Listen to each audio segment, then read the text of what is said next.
হযরত বাইজিদ বুস্তামি ছোট্ট বাচ্চা ছেলে, গভীর রাত্রে মা অসুস্থ, পানির পিপাসায় জেগে উঠেছেন। বাবারে পিপাসায় শেষ হয়ে গেলাম, পানি দাও। ছেলে ঘরের ভিতরে পানি না পেয়ে বাইরে দৌড়াদৌড়ি করলেন। অনেক দূর থেকে পানি নিয়ে এসে দেখেন মা ঘুমায় গেছেন। পানি নিয়ে দাঁড়ানো, পৌষ মাস, মাঘ মাসের শীতের রাত, ফজরের সময় মায়ের ঘুম ভেঙে গেল। তাকিয়ে দেখেন বাইজিদ দাঁড়ানো, হাতে পানি থরথর করে কাঁপছে। জিজ্ঞাসা করে, বাইজিদ তুমি দাঁড়ানো কেন? ছোট্ট বাচ্চা বলে, মা পানি চেয়েছিলে তুমি গভীর রাত্রে, পানি ঘরে ছিল না, অনেক দূর থেকে আনতে হয়েছে। মা বলছে, ঘুমাও নাই কেন গেলাস থুইয়া? বাচ্চা বলে, ঘুমাই নাই, তুমি যদি আবার পানি চাও সময় মতো যদি দিতে না পারি মা তোমার কষ্ট হবে, এই জন্য ফজর পর্যন্ত আমি দাঁড়ায় আছি, কখন তুমি পানি চাও। মা হাতের থেকে পানি নিয়ে পান করলেন। বাইজিদকে বিছানার উপরে আরাম করে কম্বল দিয়ে ঘুম পড়াইয়া দিলেন। হযরতে বাইজিদের মা উযু করে ফজরের নামাজ পড়ে সিজদায় চলে গেলেন। চিৎকার মেরে কেঁদে বলেন, আমার রব, আমার আল্লাহ, আমি আমার বাইজিদের মা, আমি মা হয়ে বাইজিদের জন্য দোয়া করি।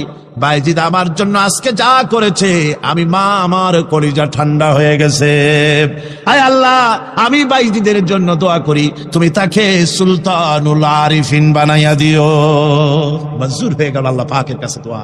আমার ভাইরা, আল্লাহ পাক বলছেন, খবরদার আমার ইবাদতের পরে মা বাপ, আল্লাহর ইবাদতের পরে কারা? মা বাপ। মা বাপকে সম্মান করো, শ্রদ্ধা করো, মোহাব্বত করো, কিসমত খুলে যাবে, কিসমত খুলে যাবে। মা বাপকে সম্মান। হযরত আবু হুরায়রা রাদিয়াল্লাহু তাআলা আনহু রাসূলের সামনে এসে কাঁদতেছেন। হুজুর বলছেন, আবু হুরায়রা কাঁদো কেন? কাঁদো কেন? রাতের বেলা কাঁদো কেন? হযরত আবু হুরায়রা বলছেন, হুজুর আমাকে মা মেরেছেন। হুজুর বলছেন, মা মারলো কেন? কোনো অপরাধ করেছো? কোনো গোস্তাখি করেছো? আবু হুরায়রা বলছেন, না হুজুর, কোনো গোস্তাখি করিনি, তবে মারলো কেন? হযরত আবু হুরায়রা বলছেন, হুজুর আমি আপনার দরবার থেকে ফিরতে রাত হয়ে গিয়েছিল। মা জিজ্ঞেস করলেন, আবু হুরায়রা এত রাত্রে কোথায় ছিলি? বললাম, আমি ছিলাম যে কদম চুমতে পারলে দুনিয়া ধন্য হয়, সেই দরবারে নববীর কদম মোবারক থেকে আসতে আমার দেরি হয়েছে। আমার মা মুশরিকা, আপনার নাম শুনে তার গায়ে আগুন জ্বলে উঠলো, আমাকে ধরে মারা আরম্ভ করলো। বলল, হয় আমার বাড়ি ছাড়বি আর না হয় মুহাম্মদ সাল্লাল্লাহু আলাইহি ওয়াসাল্লামের দরবার ছাড়বি। আমি বললাম, আমার মা, তুমি বুড়ি মানুষ, তোমার গায়ে যত শক্তি আছে সমস্ত শক্তি দিয়ে আমারে পিটাও, আমারে মারো। মারতে মারতে আমাকে বাড়ি থেকে তুমি বের করে দাও। তোমার বাড়ি শুদ্ধ, তাম দুনিয়া ছেড়ে দিতে পারি, আল্লাহর নবীর কদম মোবারক ছেড়ে দিতে পারি না। তোমার মা তোমাকে মেরেছে, তুমি আমার কাছে নালিশ করছো? আমার তো এখানে ইন্টারফেয়ার করার কিছুই নেই। সুবহানাল্লাহ, সুবহানাল্লাহ। মা তোমাকে মেরেছে, এখানে আমার করার কিচ্ছু নাই। বিশ্বনবী বলছেন, এত বড় পাওয়ারফুল নবী, লেজিসলেটিভ পাওয়ার, সারে আল্লাহ তাকে বানিয়েছেন শরীয়ত প্রণেতা। কোরআন শরীফে শুধু হালাল ও হারামের, হালাল এবং হারামের, বৈধ এবং অবৈধের সীমা রেখা শুধু কোরআনই ঠিক করেনি, রাসূলের জন্য আল্লাহ ছেড়ে দিয়েছেন। আল্লাহ রাসূলও হারাম, হালাল এবং হারামের বৈধতা অবৈধতার সীমারেখা নির্ধারণ করেছেন। এত বড় ক্ষমতা তার, এত বড় পাওয়ারফুল বিশ্বনবী, তিনি বলছেন মা মেরেছে, আমার করার কিছু নাই। চিন্তা করেন কত বড় কথা, এ কথার লোড কত। হযরত আবু হুরায়রা বলেন, ইয়া রাসূলুল্লাহ, মা মাকে মেরেছেন, আমি আল্লাহর নবীর কাছে মায়ের বিরুদ্ধে নালিশ করতে আসি নাই। বললেন, কেন এসেছো? হযরত আবু হুরায়রা বলেন, হুজুর এসেছি একটা কারণে, আমি জানি আল্লাহ নবী যদি আল্লাহর দরবারে হাত উঠায়া কোনো জিনিস বলে, আল্লাহ রাব্বুল আলামিন সঙ্গে সঙ্গে মঞ্জুর করে নেন। হুজুর আমি এসেছি, মেহেরবানি করে দোয়া করুন আমার মাকে যেন আল্লাহ হেদায়েত নসিব করে দেন। আল্লাহ নবী হাত উঁচু করে বললেন, আল্লাহুম্মা ইহদি উম্মা আবি হুরায়রা, আয় আল্লাহ আমি দোয়া করি আবু হুরায়রার মাকে তুমি হেদায়েত নসিব করে দাও। রাসূলুল্লাহ দোয়া করছেন আর আবু হুরায়রা সমানে দৌড়াচ্ছেন। তিনি দৌড়াচ্ছেন, পেছন থেকে কয়েকজনে আবু হুরায়রার জামা টেনে ধরেছে, দৌড়ক। তাদের জানা আবু হুরায়রা খুব ভদ্রলোক মানুষ, কোন ঝড় ঝামেলার মধ্যে থাকে না, রাগ শাক করে না, চিৎকার মারে না, দৌড় মারে না, এত ভদ্র শরীর, দৌড়ায় কেন? না জানি কোন বিপদ বুঝি ঘটে গেছে। পিছন থেকে জামা টেনে ধরে বলে, দৌড়াও কেন? হযরত আবু হুরায়রা জামা সাহাবীর হাত থেকে ছিনায় নিয়ে বলেন, জামা ছেড়ে দাও, আমাকে দৌড়াতে দাও। আমি দৌড়াইয়া বাড়ি যেয়ে দেখতে চাই, আমি দৌড়াই আগে আমার বাড়ি পৌঁছতে পারলাম না, আমি যাওয়ার আগে আমার আল্লাহর নবীর দোয়া আমার বাড়ি পৌঁছে গেছে, আমি এইটা দেখতে চাই। হযরত আবু হুরায়রা বাড়িতে গিয়ে দরজা নক করলেন, ভেতর থেকে আওয়াজ এলো, কে? হযরত আবু হুরায়রা বলেন, মা আমি তোমার আবু হুরায়রা ফিরে এসেছি। মা বলছেন, বাবা অপেক্ষা করো, দরজা খুলতেছি। হযরত আবু হুরায়রা বলেন, মায়ের গলার আওয়াজের ভিতরে শিরকিয়াতের কর্কশতা পেলাম না, মায়ের গলার আওয়াজের ভিতরে তাওহীদের গন্ধ পেলাম। আমার মনে হলো নবীজির নিক্ষিপ্ত তীর তার নিশানায় পৌঁছে গেছে। কিছুক্ষণ পর মা আমার বেরিয়ে এলেন, মাথা থেকে চুলের থেকে বুড়ি মানুষ, সাদা চুলের ভিতর থেকে পানি পড়তেছে। মা বলল, বাবারে তোমারে মারার পর আমি বড় অনুতপ্ত হয়েছি, অনুশোচনা করেছি, আমি গোসল করেছি, মনে মনে ভাবলাম আমার ছেলে তো কোনো খারাপ জায়গায় যায় নাই, কেন তারে মারলাম, আমি বড় লজ্জায় পড়েছি তোমারে মেরে। ও আমার আবু হুরায়রা, আমি গোসল করেছি, পবিত্র হয়ে গেছি, জলদি করে আমাকে নিয়ে চলো বিশ্ব নবী জনাবে মুহাম্মদুর রাসূলুল্লাহর দরবারে। হযরত আবু হুরায়রার মা ঘোষণা করলেন, আশহাদু আল্লা ইলাহা ইল্লাল্লাহু ওয়াহদাহু লা শারীকা লাহু ওয়া আশহাদু আন্না মুহাম্মাদান আবদুহু ওয়া রাসূলুহু।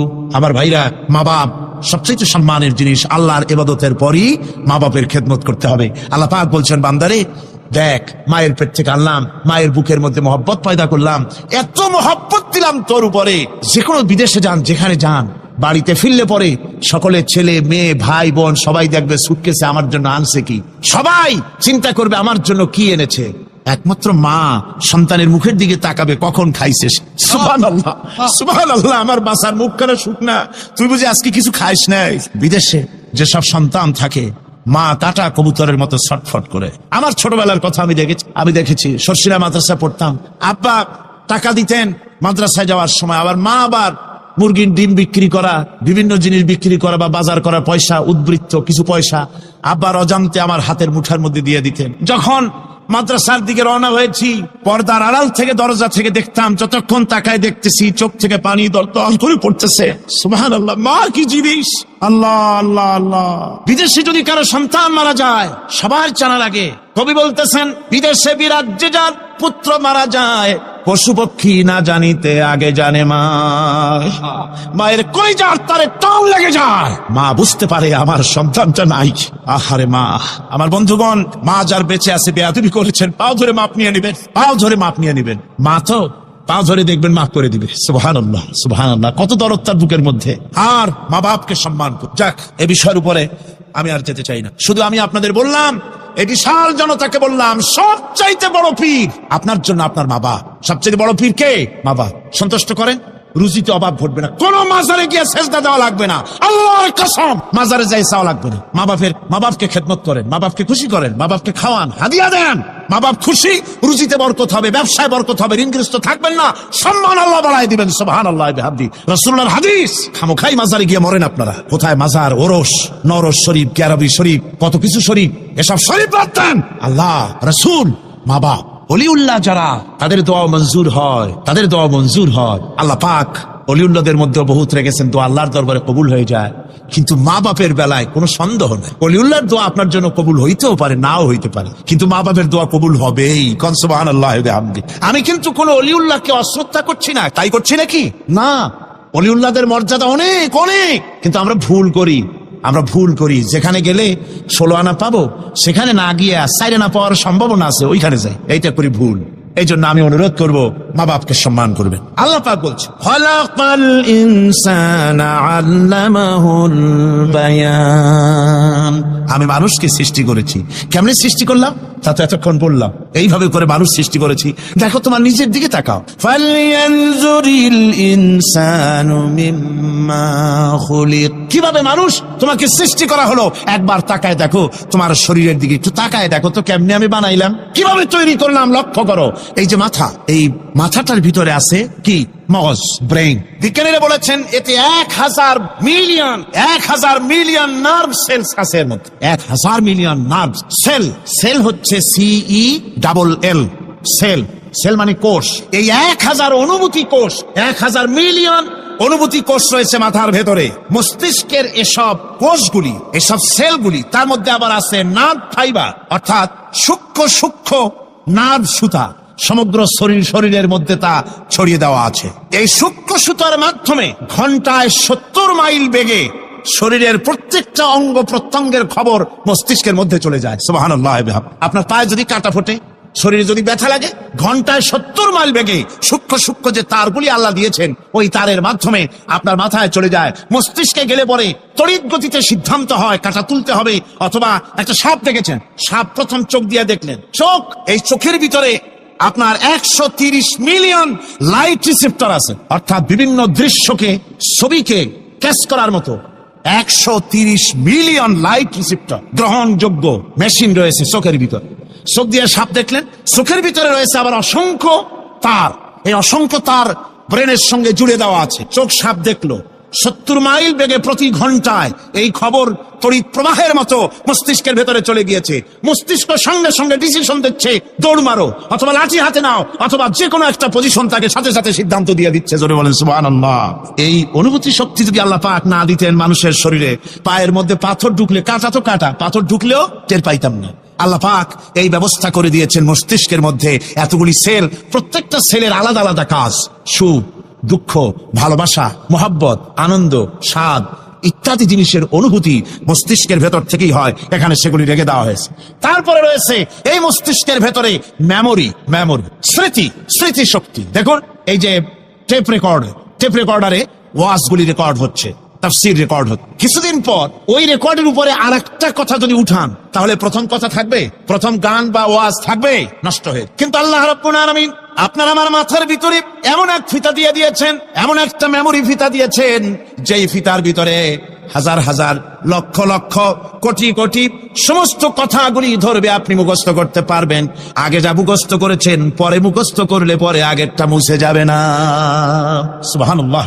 কি সুন্দর করে মস্তিষ্কের ভেতরে এই মেমোরি শক্তিকে আল্লাহ পাক তৈরি করে দিয়েছেন। চিন্তা করলে মাথা নত হয়ে যাবে আল্লাহর দরবারে। আল্লাহ পাক বলছেন, এই জিনিস আমি তোমার মাথার মধ্যে রেখেছি। দেখুন মানুষ কত কথা বলে, কত বই পড়ে, মানুষের মাথায় যত কথা আছে সব কথা যদি লিপিবদ্ধ হয়, ভলিউম হয়ে যাবে, যা একটা লাইব্রেরিতে ধরা সম্ভব নয়। অর্থাৎ আপনার মাথাটা হচ্ছে একটা বিশ্বকোষ, আপনার মাথাটা হচ্ছে একটা বিরাট বিশ্বজোড়া লাইব্রেরি। জোরে কোন সুবহানাল্লাহ। আপনার মাথায় যা আছে তা আপনার কোনো বিল্ডিং এর মধ্যে ধরবে না, কোনো গ্রামে, কোনো দেশের মধ্যে তা ধরবে না, এত জিনিস আপনার মাথার মধ্যে আছে, ঠিক কিনা?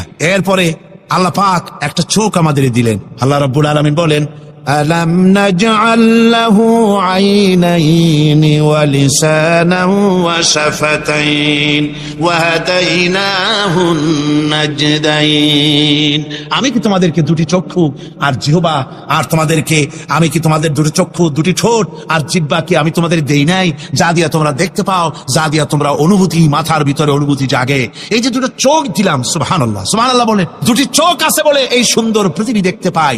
চোখ দুটি না থাকলে পৃথিবী অন্ধকার, মা দেখতে পাবো না, কোরআন দেখতে পাবো না, পৃথিবী দেখতে পাবো না, বাপ দেখতে পাবো না, সন্তান দেখতে পাবো না, দুনিয়াটা মিথ্যা হয়ে যাবে, ঠিক কিনা? ছোট্ট চোখ, 1 থেকে 1.5 ইঞ্চির ভিতরে এত সুন্দর দুটি ক্যামেরা, যে ক্যামেরা দিয়া দুনিয়ার সব কিছুকে ক্যাচ করা যায়, সব ক্যাচ করা যায়। বলুন তো, এমন একটা বাক্স আপনারা কেউ বানায় দিতে পারবে যে বাক্সের ভিতরে হাতি, ঘোড়া, বাঘ, ভল্লুক, ময়না, টিয়া, পাহাড়, পর্বত, নদ নদী, কীট পতঙ্গ, তরু লতা, গাছপালা, গোষ্ঠী শুদ্ধা ধরবে, আরো খানিকটা জায়গা বাকি থাকবে, এরকম একটা বাক্স কেউ বানায় দিতে পারবে? পারবে। এমন একটা বাক্স পৃথিবীর কোন মিস্ত্রি বানাতে পারবে না। কিন্তু আল্লাহ রাব্বুল আলামিন আপনার আমার কপালের নিচে 1 থেকে 1.5 ইঞ্চির ভিতরে এমন 2টা ফিল্ম বক্স তৈরি করে দিয়েছেন, যা দিয়া তাকাবেন আপনি, কোটি কোটি মানুষ দেখবেন, পাহাড় দেখবেন, সমুদ্র দেখবেন, সূর্য দেখবেন, চন্দ্র দেখবেন।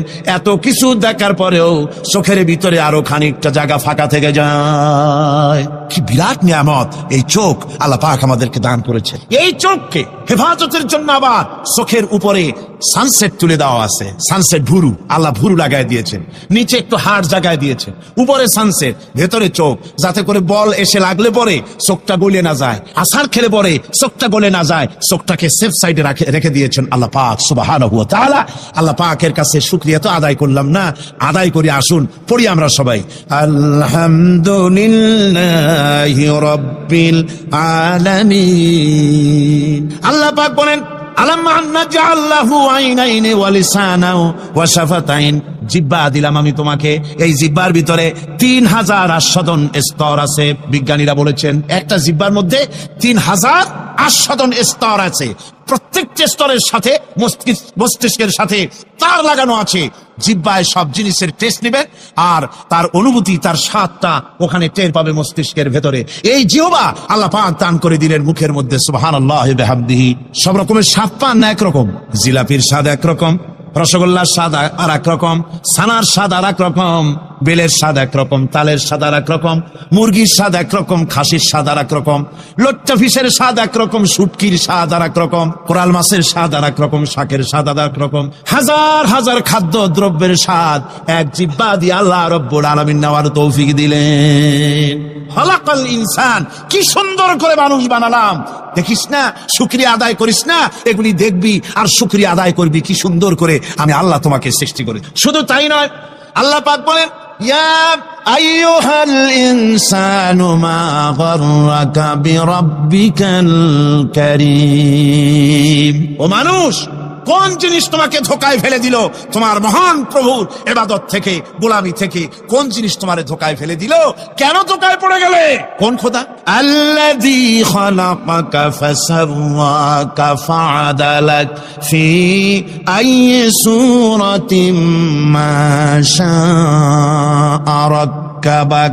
ওই আল্লাহ যিনি তোমাকে সুগঠিত করেছেন, তোমাকে সুন্দর করেছেন, সুস্থ করেছেন, সম্পৃক্ত করেছেন, সংযোজিত করেছেন। রাক্কাবা, ইউরাক্কিবু, তারকিবান, একটার সাথে আরেকটার জোড়া পদ্ধতি কি সুন্দর করে বানালাম। সুবহানাল্লাহ বিহামদি। আমার ভাইরা লক্ষ্য করুন, আপনার পা থেকে শুরু করে মাথা পর্যন্ত প্রত্যেকেই তার নিজের হাতের 8 বিঘত। বিঘত বোঝেন? বিঘতের কি কয় এরকম? এক বিঘত হতে না, 1 বিঘত। 1 বিঘত এইটাকে কি বলে? 1 বিঘত। প্রত্যেক ব্যক্তি তার পা থেকে শুরু করে, পায়ের তালু থেকে শুরু করে মাথা পর্যন্ত কয় বিঘত? 8 বিঘত। মাইতে দেখেন বাড়ি যায়, আর দুনিয়ার সব করলেন কিন্তু নিজের শরীরটা দেখেন নাই, শরীরটা দেখেন নাই। পা থেকে নিয়ে হাঁটু পর্যন্ত 2 বিঘত, হাঁটু থেকে কোমর পর্যন্ত 2 বিঘত, কোমর থেকে বুক পর্যন্ত, হাট পর্যন্ত 2 বিঘত, হাট থেকে মাথার তালু পর্যন্ত 2 বিঘত। মোট কয় বিঘত? 8 বিঘত। আবার মানুষ যদি পাখির মতো দুটো দানা এভাবে বিস্তার করে দেয়, তো ডান হাতের আঙ্গুল থেকে নিয়ে বাম হাতের আঙ্গুল পর্যন্ত এর দৈর্ঘ্য আসবে 8 বিঘত। তার মানে লম্বাও 8 বিঘত, চড়াও এর কোনো ব্যতিক্রম পৃথিবীর কোন মানুষের হবে না। বাড়ি যেয়ে মাপে দেখেন, অবশ্য নিজেরটা, অপরেরটা মাপলে তারতম্য হবে। এভাবে করে আল্লাহ সুবহানাহু ওয়া তাআলা সুন্দর করে সাজিয়ে তৈরি করে দিলেন। এরপরে মানুষের ফিঙ্গার প্রিন্ট, আঙ্গুলের ছাপ। মানুষ আজকে সই দেয়, তারপরে কয় না ওই সই আমি দেইনি, সাক্ষী দেয় আদালতের কাঠগড়ায় দাঁড়িয়ে। আচ্ছা ভাই, এত লোকের একসাথে পেশাব চাপছে। আমি বলছিলাম যে প্রকৃতির নিতান্ত ন্যাচারাল কল হলে উঠবেন, এটা কিন্তু ঠিক না। আপনার বোঝা উচিত কমন সেন্সের কমন বাদ দিয়া। শুধু সেন্স যদি থাকে তো চিন্তা করা উচিত, লক্ষ মানুষকে ঠেলা এমন বেয়াদবি, নিতান্ত জবরদস্ত পায়খানা না আসলে কেউ কষ্ট দিবেন না, মানুষ কষ্ট দিবেন না। পেশাব এবং পায়খানার জবরদস্ত ঠেলা না আসলে মানুষকে আল্লাহর রাস্তায় কষ্ট দিবেন না। লক্ষ লক্ষ মানুষের সঙ্গে বেয়াদবি করবেন না। আমার ভাইরা, বলতেছিলাম ফিঙ্গারপ্রিন্ট। আজকে সাক্ষ্য দিয়া বলে আমি ওই সাক্ষী দেই নাই, সাক্ষী দিয়া কোর্টে সাক্ষী দেয়, তারপরের দিন আবার যখন কোর্টে হাজির হয় কয় যে ও কথা মিথ্যা, আমি ওটা বলি নাই। এরপরে সই করে, পরের দিন কয় যে ওই সই আমার না, মিথ্যা। আল্লাহ রাব্বুল আলামিনের অ্যাডমিনিস্ট্রেশন দেখুন। রাব্বুল আলামিন এমন সুন্দর ফিঙ্গারপ্রিন্টের ব্যবস্থা করলেন, আঙ্গুল দিয়া যদি কাগজের উপরে বুড়ো আঙ্গুলের ছাপ লাগায় দেন, কিয়ামত পর্যন্ত আপনি আপনার 14 গোষ্ঠী এসেও কেউ এটাকে অস্বীকার করতে পারবে না। পৃথিবীর কোন মানুষের ফিঙ্গারপ্রিন্টের সাথে আর একজনের আঙ্গুলের ছাপ মিলবে না। সুবহানাল্লাহ, সুবহানাল্লাহ। আল্লাহ কয় কি সুন্দর বানাইলাম, দেখছো? একটু তাকায় দেখো জোড়া পদ্ধতি, কেমনে জোড়াগুলি দিলাম। আঙ্গুলের মাথা থেকে বাহু পর্যন্ত 8খানা জোড়া। কয়খান জোড়া? মোট পুরা শরীরে 360টা জোড়া। কয়টা জোড়া? 360টি জোড়া পুরা শরীরের মধ্যে। আর আঙ্গুল থেকে শুরু করে বাহু পর্যন্ত 8খানা জোড়া আছে। এই যে জোড়াগুলি গুনে দেখছেন কখনো?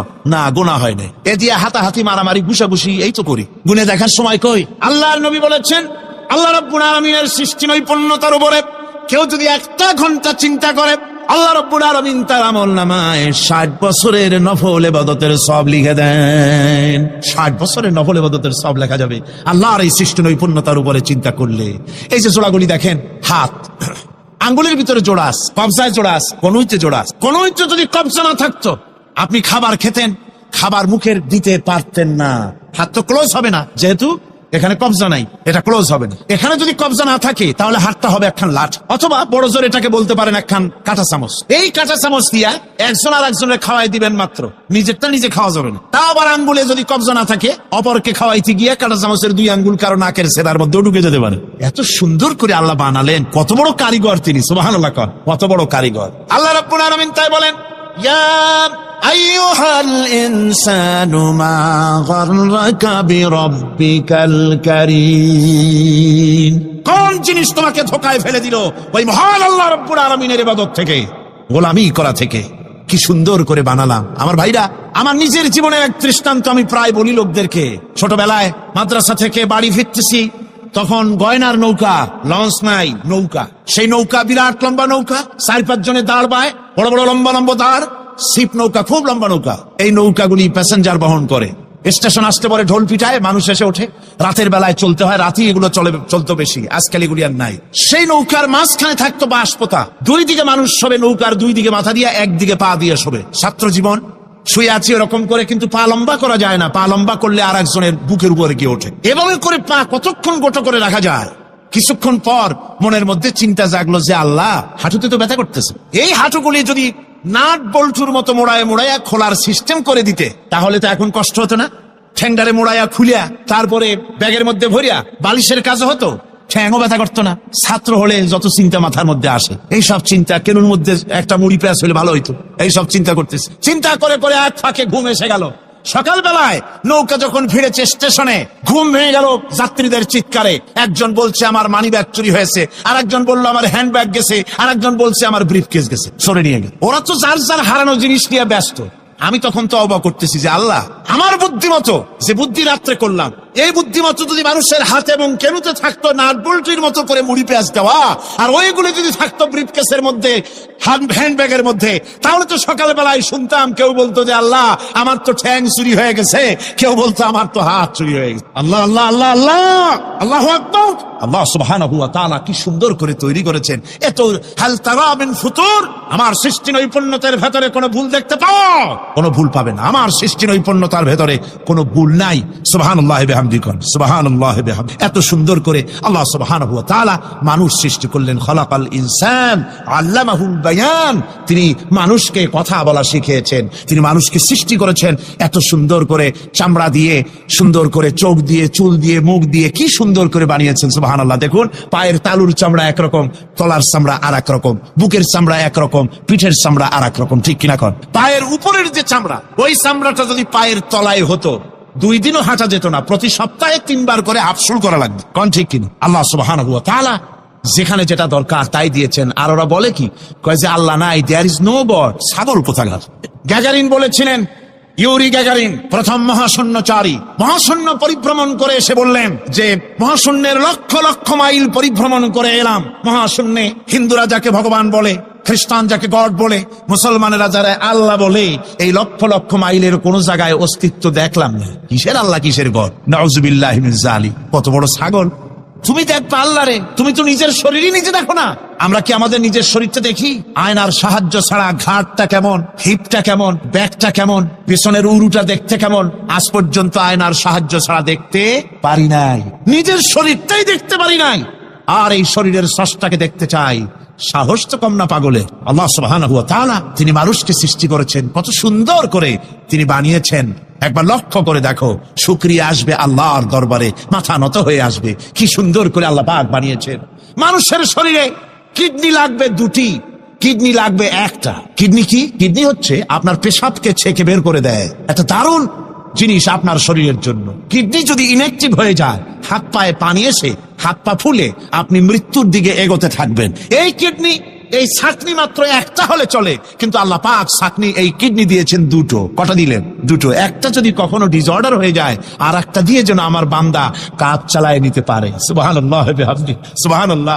চোখ তো একটা হলেও হয়, কিন্তু আল্লাহ চোখ দিলেন 2টো। কটা দিয়েছেন? 2টো চোখ, 2টো কান দিয়েছেন। আমি অবাক হয়ে গিয়েছি যখন আমার ছেলের চিকিৎসা চলতেছিল সিঙ্গাপুর মাউন্ট এলিজাবেথ হসপিটালে। 4টা অপারেশন হয়েছে। আমার ছেলে কারিবুল মত, একেবারে মৃত্যুর দুয়ারে চলে গিয়েছিল। 4টি অপারেশন, 40 ব্যাগ রক্ত লেগেছে। 2.5 ফিট তার ইন্টেস্টাইন কেটে ফেলেছে। 2.5 ফিট খাদ্যনালী কেটে ফেলে দিয়েছে। আমি ডাক্তারকে জিজ্ঞেস করলাম, সার্জনকে, 2.5 ফিট তার খাদ্যনালী তুমি কেটে ফেললে, তা আমার এই ছেলে খেয়ে হজম করবে কি করে? তার খাওয়াটা প্রবলেম হবে না? ডাক্তার আমাকে যা বলল, শোনা মাত্র আমার চোখে পানি এসে গেল। ডাক্তার বলল, তুমি জানো না, আমি তো মাত্র 2.5 ফিট কেটেছি। তোমার স্রষ্টা, এই পৃথিবীর স্রষ্টা মানুষ যিনি সৃষ্টি করেছেন, প্রত্যেক মানুষের পেটের ভিতরে এই খাদ্যনালীকে রব্বুল আলামিন 22 ফিট লম্বা করেছেন। 22 ফিট লম্বা আছে এটা। আমি তো মাত্র 2.5 ফিট কেটেছি। কোন প্রয়োজনে যদি কাটতে কাটতে আরো কাটা হয়, 10 ফিটও কাটা হয়, কষ্ট হবে না? সুবহানাল্লাহ বিহামদিহি। তার শ্বাস নেওয়ার জন্য, প্রশ্বাস নেওয়ার জন্য কি ব্যবস্থা আল্লাহ পাক করেছেন। হার্ট, মানুষের হার্ট বিট হচ্ছে, এটাকে হার্ট বিট যেটা হয়, সংকোচন সম্প্রসারণ। এই যে মানুষ, ডাক্তাররা বলে রোগী হার্ট অ্যাটাক করেছে, হার্ট অ্যাটাক করেছে। হার্ট যে হার্ট অ্যাটাক করবে, অ্যাটাকটা কি? অ্যাটাকটা হচ্ছে সংকোচন সম্প্রসারণ, সংকোচন সম্প্রসারণ, এরকম হচ্ছে। ফট করে এটা অ্যাটাক করলো, আর যদি ছেড়ে না দেয়, এটাই অ্যাটাক করা, এটাই তার জীবনটা শেষ হয়ে যাওয়া। ডাক্তাররা বলেছেন যে মানুষের শরীরের সবকিছু চিন্তা করে, গবেষণা করে বহুত কিছু বুঝেছি, কিন্তু হার্টটা এরকম পাঞ্চিং কেন করে, এই জিনিস আজ পর্যন্ত আমাদের মাথায় ঢোকে নাই। সুবহানাল্লাহ। আল্লাহ পাক কি সুন্দর করে এই পাঞ্চিং এর মাধ্যমে, হার্ট যে এভাবে করতেছে, এই পাঞ্চিং এর মাধ্যমে সমস্ত শরীরের রক্তগুলি পা থেকে শুরু করে মাথা পর্যন্ত সব ছড়িয়ে দেওয়া হচ্ছে, এভাবে ছড়িয়ে দেওয়া হচ্ছে, যাতে করে মানুষ জীবিত থাকে, শরীরের রক্ত গরম থাকে, হিম শীতল হয়ে মানুষ যেন মারা না যায়। এই জন্য আল্লাহ সুবহানাহু ওয়া তাআলা এত সুন্দর ব্যবস্থা করেছেন। এক সময় আঘাত পেয়ে অনেকগুলি রক্ত যদি পড়ে যায়, মানুষ রক্ত শূন্যতায় মরবে না, আবার খানিকটা রক্ত রিজার্ভও থাকে, আল্লাহ পাক রিজার্ভ করে রাখেন। স্পঞ্জের ভিতরে পানি থাকলে উপর থেকে টের পাওয়া যায়, ওরকম খানিকটা রক্ত আল্লাহ শরীরের ভিতরে রিজার্ভ করে রেখেছেন। এই জন্য বড় বড় ডাক্তাররা, বড় বড় বিজ্ঞানী কখনোই নাস্তিক হয় না। এইসব দৃশ্য দেখে তারা মনে করে নিশ্চয়ই একজন কেউ আছেন যিনি এগুলি তৈরি করেছেন, এগুলি এমনে এমনে হয় না। যিনি তৈরি করেছেন তিনি কে?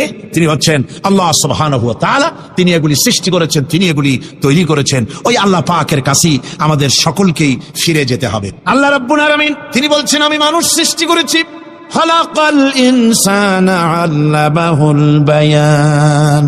মানুষ সৃষ্টি করেছি, শুধু মানুষকে সৃষ্টি করি নাই, আমি আবার তার জোড়াও তৈরি করে দিয়েছি। মানুষ একা একা না, পৃথিবীতে সব জোড়ায় জোড়ায় তৈরি করেছি। উদ্ভিদের মধ্যে জোড়া তৈরি করেছি, প্রাণী জগতের মধ্যে জোড়া তৈরি করেছি। এই দুনিয়ার ভিতরে যা কিছু আছে, উদ্ভিদ হোক আর মানুষ হোক, প্রাণী জগৎ হোক, সবগুলিকে আমি আল্লাহ জোড়া বানাইছি, জোড়ায় জোড়ায় নর এবং নারী সবগুলির মধ্যে করে দিয়েছি, যাতে করে তোমরা তাদের কাছে শান্তি পাও। আর তোমাদের মধ্যে ভালোবাসা সৃষ্টি করেছি, মহব্বত সৃষ্টি করে দিয়েছি। আর পরিণত বয়সে এই মহব্বতকে আমি আল্লাহ করুণার সহৃদয়তায় পরিণত করে দেই।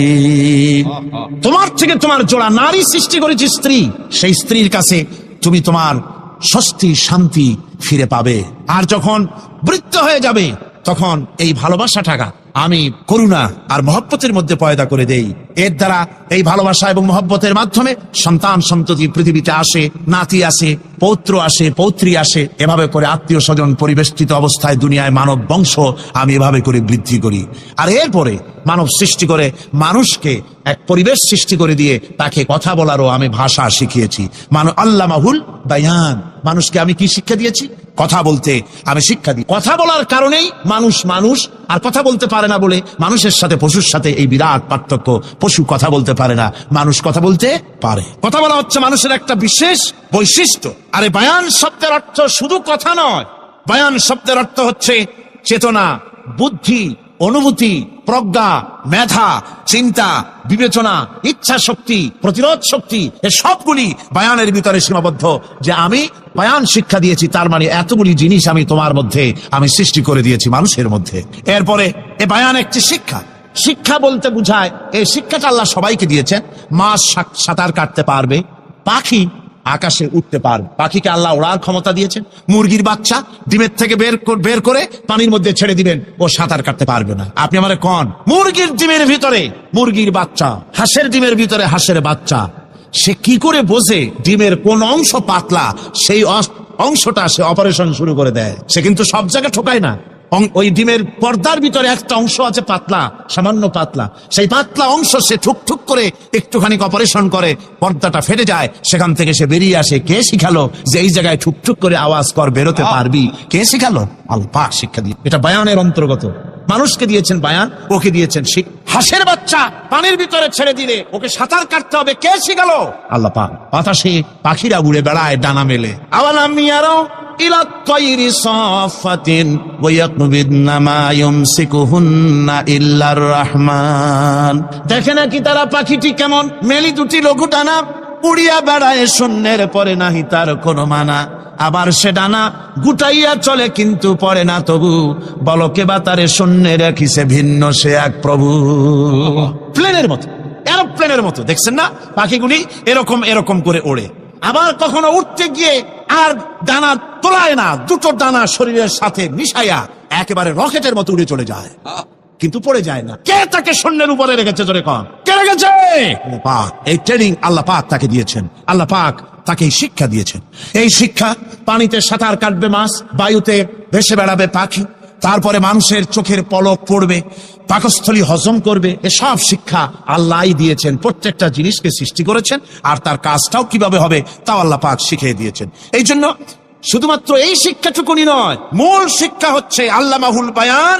এর আসল অর্থ হলো মানুষের জ্ঞানের পূর্ণতার জন্য আল্লাহ পাক বায়ান দিয়েছেন। সে বায়ান হচ্ছে কোরআনে কারীম। সে বায়ান কি?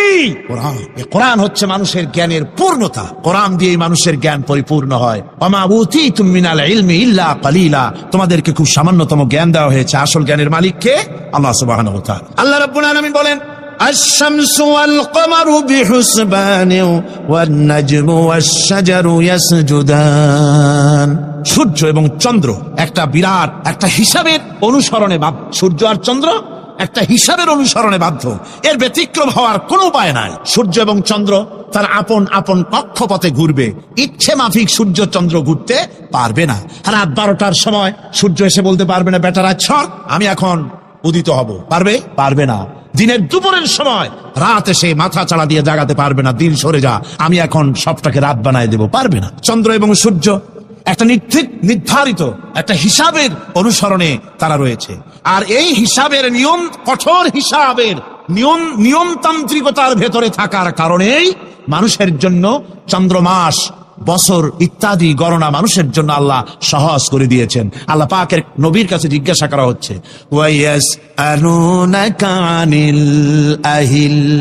ও নবী, আপনাকে প্রশ্ন করা হয় চাঁদ সম্পর্কে। কাফেররা প্রশ্ন করেছে চাঁদের ক্রমবর্ধমান ক্রমহ্রাস কেন, চাঁদ বাড়ে কেন, কমে কেন, আপনারে জিজ্ঞাসা করা হয়, আপনি জবাবে বলুন,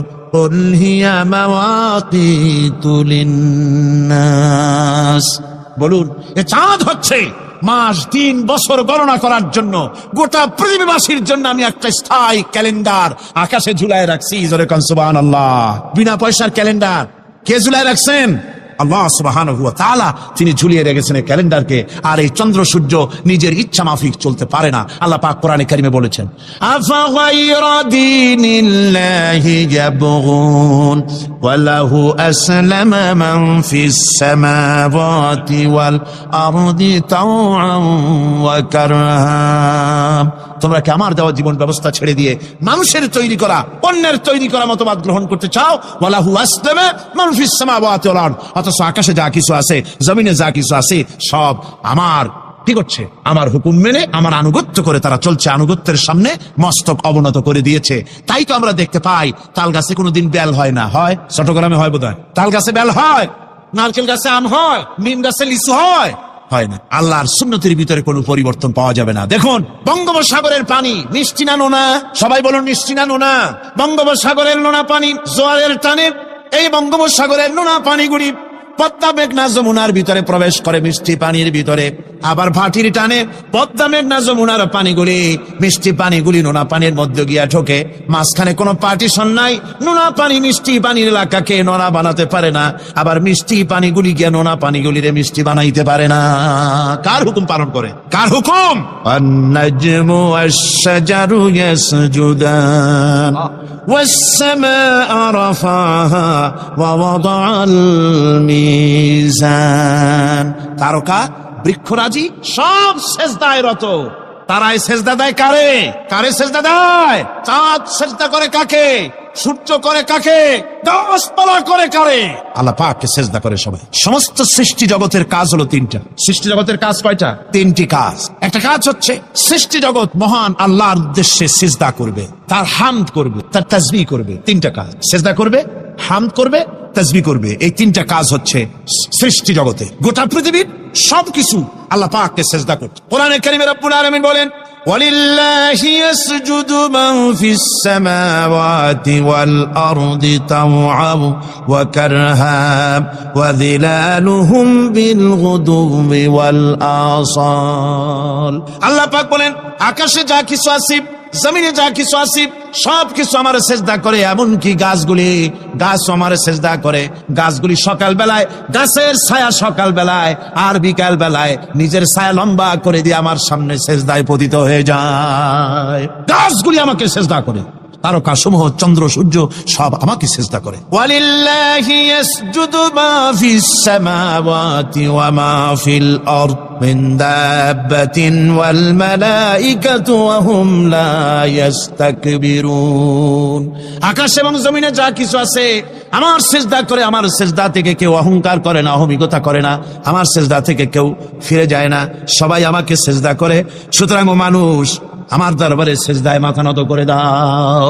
সবগুলি আমার সামনে সেজদা করতেছে। আলাম তারা আন্নাল্লাহা ইয়াসজুদু লাহু মান ফিস সামাওয়াতি ওয়া মান ফিল আরদ ওয়াশ-শামসু ওয়াল কামারু ওয়ান নুজুমু ওয়াল জিবালু ওয়াশ-শাজারু ওয়াদ-দাওয়াবু ওয়া কাসীরুম মিনান নাস। আল্লাহ পাক বলছেন, আকাশ এবং জমিনে যা আছে সব আমাকে সেজদা করছে। চাঁদে, সূর্যতে, গাছপালায়, পাহাড় পর্বতে সবকিছু, সমস্ত প্রাণী জগৎ পর্যন্ত, চতুষ্পদ জন্তুগুলি পর্যন্ত আমি আল্লাহকে সেজদা করে। সুবহানাল্লাহ, সুবহানাল্লাহ গণ। এই সব সেজদা আল্লাহর জন্য। সুতরাং আল্লাহ পাককে সেজদা করতে হবে। এই সেজদা দিয়া ধন্য হচ্ছে সমস্ত সৃষ্টি জগৎ। মানুষ শুধু আল্লাহ পাককে সেজদা করছে না, অনেক মানুষ সেজদা থেকে গাফেল। সেই জন্য গতকালও আমি আপনাদের সামনে বলেছিলাম, আল্লাহকে সেজদা দিবেন, সেজদাই বেশি মজা। সেজদাই যদি না দিতে পারলেন তাহলে দিবেনটা কি? আপনাকে সৃষ্টি করা হয়েছে সেজদার জন্য। মানুষ যেমন সেজদা দিতে পারে নাক দিয়া, কপাল দিয়া, হাত দিয়া, পা দিয়া, হাঁটু দিয়া, মানুষ যেমন সেজদা দিতে পারে মানে শরীর অঙ্গ প্রত্যঙ্গ দিয়ে, এইভাবে কিন্তু পৃথিবীর অন্য কোনো প্রাণী সেজদা দিতে পারে না। দেখুন না, আপনার বাড়ির একটা বিড়াল অথবা ছাগল অথবা গরু, ওরে নাক আর কপাল দিয়ে মানুষে যেমন সেজদা দেয়, ওই রকম সেজদা দেওয়াতে চেষ্টা করে, চারটে ঠ্যাং নিয়ে উল্টে পড়ে যাবে, সেজদা দিতে পারবে না। সেজদা নাক আর কপাল দিয়া সেজদার ব্যবস্থা আল্লাহ মানুষের জন্যই করেছেন। সুবহানাল্লাহ ওয়া বিহামদিহি। বেশি করে আল্লাহ পাককে সেজদা করতে হবে আর তাসবিহ করতে হবে। আল্লাহ পাকের তাসবিহ করবেন কার? ইউসাব্বিহু লিল্লাহি মা ফিস সামাওয়াতি ওয়া মা ফিল আরদ। সাব্বাহা ইউসাব্বিহু তাসবিহান। অতীতে তসবিহ পড়েছে, বর্তমানে তসবিহ পড়ছে, ভবিষ্যতেও তসবিহ পড়বে। আল্লাহ যা আছে আকাশে, যা আছে জমিনে, তসবিহ পড়বে কার? আল্লাহ পাকের তসবিহ পড়বে। সুতরাং এই পৃথিবীতে যা আছে সব আল্লাহর তসবিহ পড়ছে। আমরা বুঝি না, ওদের ভাষা বুঝি না। বাতাস তার শনশন রবে, পানি তার কুলুকুলু নাদে, পাতা পল্লবগুলি তার মর্মর রবে, পাখি তার কল কাকলিতে ইত্যাদি যত রকমের শব্দ আমাদের কানে আসে, সমস্ত শব্দের মধ্যে আল্লাহর জিকির হয়, আমরা বুঝি না। কোরআনে কারীমে কথাটা এভাবে বলছে, ওয়া ইম মিন শাইইন ইল্লা ইউসাব্বিহু বিহামদিহি ওয়ালাকিন লা তাফকাহুনা তাসবিহাহুম। যা আছে পৃথিবীতে, আকাশে জমিনে সব আমার তাসবিহ পড়ে, তোমরা বোঝো না। ওই ফাল্গুন মাসে, চৈত্র মাসে, বসন্তকালে গাছের ডালে ডালে কোকিল বসে ডাকে কুহু কুহু করে, তুমি শোনো কুহু কুহু, আসলে তো কুহু কুহু না, ওরা ডাকে আল্লাহু আল্লাহু। পড়েন সবাই, আল্লাহু আল্লাহু আল্লাহু আল্লাহু আল্লাহু। সব কিছু আল্লাহ পাকের জিকির করছে, আল্লাহর তাসবিহ। ওয়াস-সামাআ রাফাহা ওয়া ওয়াদাআল মিজান আল্লা তাতগাউ ফিল মিজান ওয়া আকিমুল ওয়াজনা বিল কিসতি ওয়া লা তুখসিরুল মিজান। আকাশমণ্ডলকে তিনি সুউচ্চ করে রেখেছেন এবং মানদণ্ডকে তিনি প্রতিষ্ঠিত করেছেন। সুতরাং মানদণ্ডকে বিপর্যস্ত করো না, মানদণ্ডকে প্রতিষ্ঠিত করো। আর পাল্লার দাড়িকে খবরদার বাঁকা করে দিও না। এই যে মিজান শব্দ আল্লাহ তিনটি আয়াতে তিন জায়গায় আল্লাহ মিজান শব্দ ব্যবহার করলেন। এই মিজান হচ্ছে মানদণ্ড। এই মানদণ্ড কি? সূরা আল হাদিদের মধ্যে আল্লাহ পাক এটা আরো সুন্দর করে এখানে বলেছে, লাকাদ আরসালনা রুসুলানা বিল বাইয়িনাতি ওয়া আনজালনা মাআহুমুল কিতাবা ওয়াল মিজানা লিয়াকুমান নাসু বিল কিসত। আমি রাসূলদেরকে, অবশ্যই আমি আমার রাসূলদের পৃথিবীতে প্রেরণ করেছি, তাদের সাথে দিয়েছি বাইয়িনাত, তাদের সাথে দিয়েছি কিতাব, আর তাদের সাথে দিয়েছি আমি মিজান। সমস্ত নবীদেরকে তিনটা জিনিস দেওয়া হয়েছে কোরআনে। এখানে বলা হচ্ছে কয়টা জিনিস? তিনটা। একটা হচ্ছে কিতাব, একটা হচ্ছে বাইয়িনাত, আর একটা হচ্ছে মিজান। বাইয়িনাত হচ্ছে যে সমস্ত দলিলের মাধ্যমে বোঝা যায় যে উনি আল্লাহর পয়গম্বর, এগুলি হচ্ছে বাইয়িনাত। আর কিতাব হচ্ছে আল্লাহর পক্ষ থেকে যে ওহীর মাধ্যমে যে কিতাব আসছে সেই কিতাব। আর মিজান হচ্ছে ন্যায় বিচার, সুষ্ঠু বিচার। এই সুষ্ঠু বিচার যা দিয়ে হক এবং বাতিলকে বোঝা যায়, এই ন্যায় বিচার, সুষ্ঠু বিচার কোরআনের মাধ্যমে আল্লাহ পাক নবীদেরকে দান করেছেন। সুতরাং এই পৃথিবীতে যদি আমরা শান্তি চাই, স্বস্তি চাই, আমরা যদি নিরাপত্তা চাই, তাহলে মিজান, জাস্টিস কায়েম করতে পারে কেবলমাত্র কোরআন। এই কোরআনের আইন অনুযায়ী জীবন পরিচালিত করতে পারলে আমরা দুনিয়ায় শান্তি পাবো। এমনকি আল্লাহ পাক সমস্ত ন্যায় বিচার শিখাইছেন, পরের হক কিভাবে আদায় করবেন, দরিদ্রের হক কিভাবে আদায় করবেন, এমনকি ওজন করতে গিয়ে আপনি যেন কোনো ক্রেতাকে না ঠকান সে কথাও আল্লাহ বলেছেন। খবরদার, পাল্লার দাড়িটাকে কখনো বাঁকা করো না, উল্টা পাল্টা করো না। একথা কোরআনে কারীমের মধ্যে আল্লাহ পাক পরিষ্কার করে আমাদের সামনে বলে দিলেন। আমার বন্ধুগণ, এরপরে সর্বশেষ আমি শেষ করে এনেছি আর মাত্র দুটি আয়াত আপনাদের সামনে বলে আমরা যাব আকর্ষণীয় মুনাজাতের দিকে ইনশাআল্লাহ। সবাই বলেন ইনশাআল্লাহ। আল্লাহ রাব্বুল আলামিন এবার বলেন, ওয়াল আরদা ওয়াদাহা লিল আনাম ফিহা ফাকিহাতু ওয়ান নাখলু যাতুল আকমাম।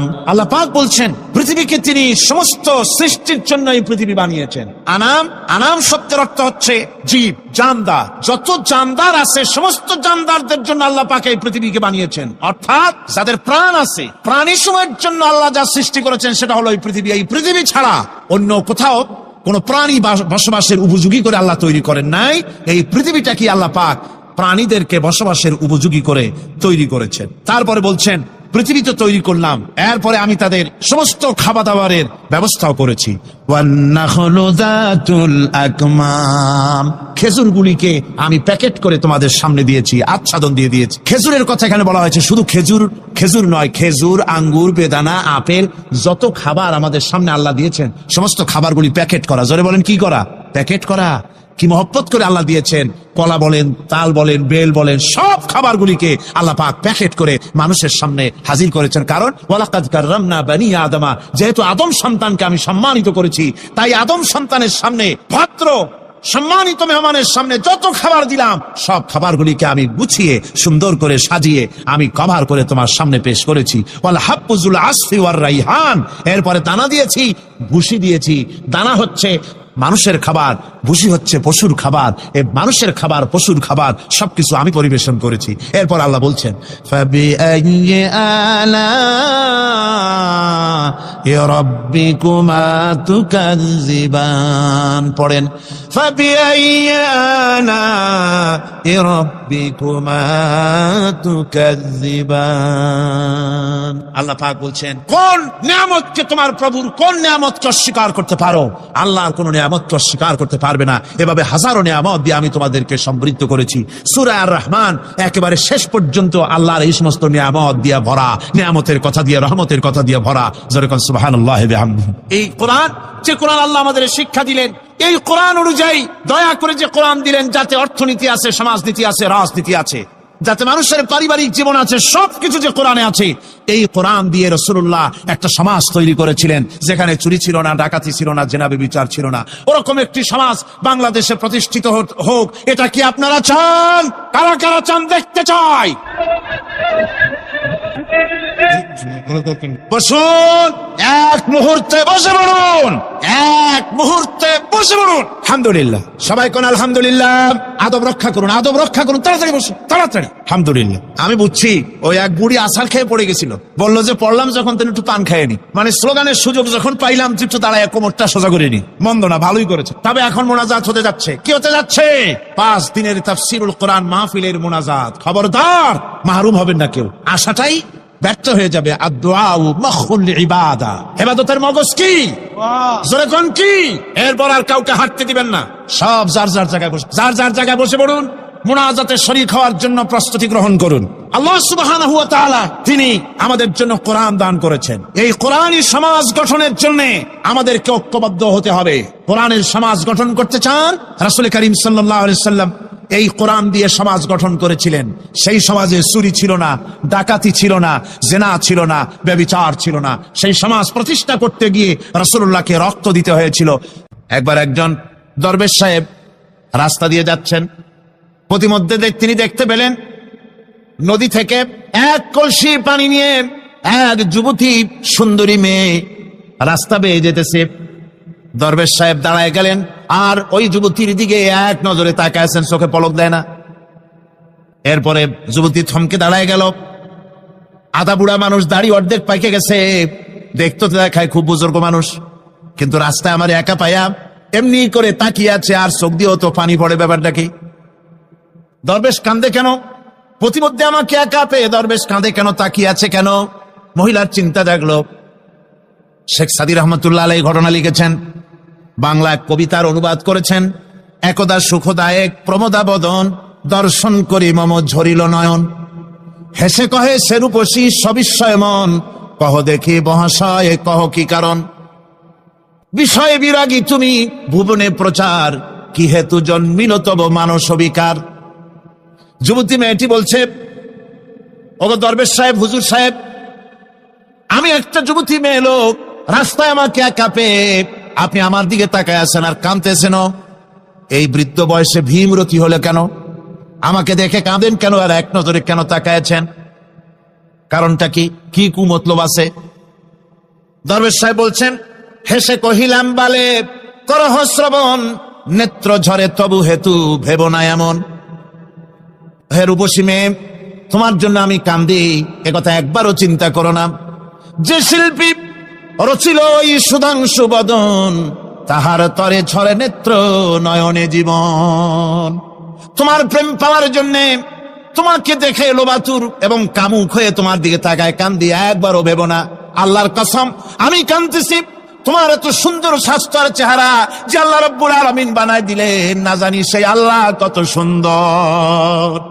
যার সৃষ্টি এত সুন্দর সে আল্লাহ রাব্বুল আলামিন না জানি কত সুন্দর। আল্লাহ পাক সেই সুন্দর আল্লাহ রাব্বুল আলামিনকে দেখার তৌফিক যেন আমরা পাই। জোরে কর আমিন। দরবেশ সাহেব চিত হয়ে শুয়ে শুয়ে তেলাওয়াত করতেছেন আর বলছেন, আল্লাহ রাব্বুল আলামিন তোমার সৃষ্টি নৈপুণ্যতার ভিতরে কোনো ভুল ধরার ক্ষমতা তো কোনো মানুষের নাই। তবে একটা জিনিস আমার নজরে পড়লো, এই যে বিরাট বট গাছটা, পৃথিবীতে যত গাছ আছে যেমন গাছ তেমন ফল, তাল গাছটা যেমন ফলও তেমন, নারকেল গাছটা যেমন ফলটাও তেমন, কিন্তু এত বড় বিশাল বট গাছ ফল হতেছে ছোট্ট ছোট্ট ট্যাবলেটের মতো। গাছটা যেমন ফলটা তেমন হয় নাই। আল্লাহ এটা ভুল না, তুমি বলেছো যে দেখো কোনো ভুল টুল আছে নাকি, তো ভুল তো না, আমার চোখে এটা লাগলো, যেমন গাছ তেমন ফল হয় না। দরবেশ সাহেব শীত হয়ে শুয়ে শুয়ে তেলাওয়াত করছেন, মনের মধ্যে এই চিন্তা আসলো, গাছটা যেমন তেমন ফলটা হলো না। দরবেশ সাহেব বলেন, এই চিন্তা করতেছি, হঠাৎ করে একটা দমকা হাওয়া বয়ে গেল, ডালে ডালে বাড়ি লেগে গেল। একটা আদা পাকা বটের ফল অনেক উপর থেকে বৃন্তচ্যুত হয়ে ছট করে এসে আমার নাকের উপরে ফট করে পড়লো। নাকের উপরে এমন ভাবে পড়ছে, নাকটা জ্বলে উঠছে। আমি সেজদায় পড়ে গেলাম। দরবেশ সাহেব বলেন, আমি সেজদায় পড়ে গেলাম, চোখের পানি ফেলে আল্লাহর দরবারে মাপ চাইলাম, বললাম, রব্বুল আলামিন তোমার কোন জিনিসের ভিতরে কোনো খুঁত নাই, নিখুঁত জিনিস তুমি বানাইছো, কোনো ভুল নাই। আমি চিন্তা করেছিলাম নারকেল গাছ যেমন তার ফলও তেমন, তাল গাছ যেমন তার ফলও তেমন, বট গাছটা যেমন তেমন ফল। আমার আন্দাজ মতো, আমার চিন্তা মতো, যত বড় বট গাছ তত বড় ফলটা যদি হতো, বটের ফলটা যে পজিশন নিয়ে আমার নাকে পড়েছিল, গাছ যেমন ফল তেমন হলো, নাকও যেত, আমার মাথাও যেত। আল্লাহ রাব্বুল আলামিন বলেন, দেখো বান্দা, আমার সৃষ্টি নৈপুণ্যতার মধ্যে কোনো ভুল পাবে না। সুবহানাল্লাহ, কোনো ভুল নাই, বারবার তাকাও, কোনো ভুল পাবে না। আল্লাহ সুবহানাহু ওয়া তাআলা সুন্দর করে বানিয়েছেন, যা দেখবেন শুধু সুন্দর আর সুন্দর। সুবহানাল্লাহ বলেন, শুধুই সুন্দর। ফুলের সৌন্দর্য দেখেন, গাছের সৌন্দর্য দেখেন, জমিনের সৌন্দর্য দেখেন, পাখির সৌন্দর্য দেখেন। আল্লাহ পাক যা বানালেন সবগুলিকে আল্লাহ পাক সুন্দর করে করে সৃষ্টি করেছেন, সব গুছিয়ে গুছিয়ে সুন্দর করে করে বানিয়েছেন, অসুন্দর করে কিছু বানান নাই। ফুল দেখতে কত সুন্দর, ফুলের থেকে ফল হয়, সে ফল হওয়ার জন্য ফুলের পুংকেশর আর স্ত্রী কেশরের মিলন ঘটতে হয়। তো ফুল তো আর চলতে পারে না, এই মিলনটা কেমনে হবে? এই জন্য আল্লাহ পাকের রুচি দেখেন, আল্লাহ পাকের রহমত দেখেন, আল্লাহর কুদরত চিন্তা করুন। সুবহানাল্লাহি বিহামদিহি। ফুল সুন্দর জিনিস, ফুলের চাইতে আর কিছু সুন্দর আছে নাকি? এত সুন্দর ফুল, এই পুংকেশর এবং স্ত্রী কেশরের বিনিময়টা কে করবে? এইটা করার জন্য আল্লাহ পাক এই দায়িত্ব তেলাপোকাকে দেন নাই, দিছেন নাকি? আর শোলাকে দিছেন, সার পোকাকে দিছেন, উই পোকাকে দিছেন, তাতে ফুলের ইজ্জত নষ্ট হবে। ফুল যেমন সুন্দর, আল্লাহর রুচি, আল্লাহ রাব্বুল আলামিনের সৌন্দর্য বোধ কত বিরাট, কত মহান আল্লাহ পাক। ফুল যেমন সুন্দর, ওই সুন্দর ফুলের উপরে তেলাপোকা পড়লে ফুলের সৌন্দর্য নষ্ট হবে। এই জন্য আল্লাহ পাক ফুল যেমন সুন্দর, ওই পুংকেশর আর স্ত্রী কেশরের মিলন ঘটাবার জন্য রব্বুল আলামিন সুন্দর প্রজাপতির ব্যবস্থা করেছেন। ফুল যেমন সুন্দর, প্রজাপতিও সুন্দর। প্রজাপতির ডানায় কোন শিল্পী কোন তুলি দিয়ে এত রং লাগালো! সুবহানাল্লাহি বিহামদিহি, সুবহানাল্লাহি বিহামদিহি। কি সুন্দর প্রজাপতি আল্লাহ তৈরি করলেন। আল্লাহ পাক বলছেন, এমনি সুন্দর করে বানালাম, মানুষ বানাইছি, সে মানুষের সৌন্দর্য দেখো। দুইটা চোখ দিলাম দেখার জন্য। চোখ কি জন্যে? এখন এই চোখ দুটা যদি কুমিরের মতো আল্লাহ গোল বানাই দিতেন, চোখ গোল এরকম কুমিরের মতো দেখতে বিশ্রী হতো। চোখ দুটোকে আল্লাহ টানা টানা করেছেন, চোখের উপরে ভুরু লাগিয়েছেন, তাতে আবার পশম দিয়েছেন, চোখে পিসি দিয়েছেন, চোখের ভিতরে মণিটা কালো করেছেন, তার চতুর্দিকে সাদা অংশকে নীলাভ করেছেন যাতে কালোটা আরো ফুটে ওঠে। সুবহানাল্লাহি বিহামদিহি। কত সৌন্দর্য আল্লাহ রাব্বুল আলামিন মানুষকে দিয়েছেন। আল্লাহর রহমতের ওয়াজ সারা বছর করলেও তো ফুরাবে না, এত রহমত, এত দয়া আল্লাহ সুবহানাহু ওয়া তাআলা। মানুষ আল্লাহ কি সুন্দর করে বানালেন।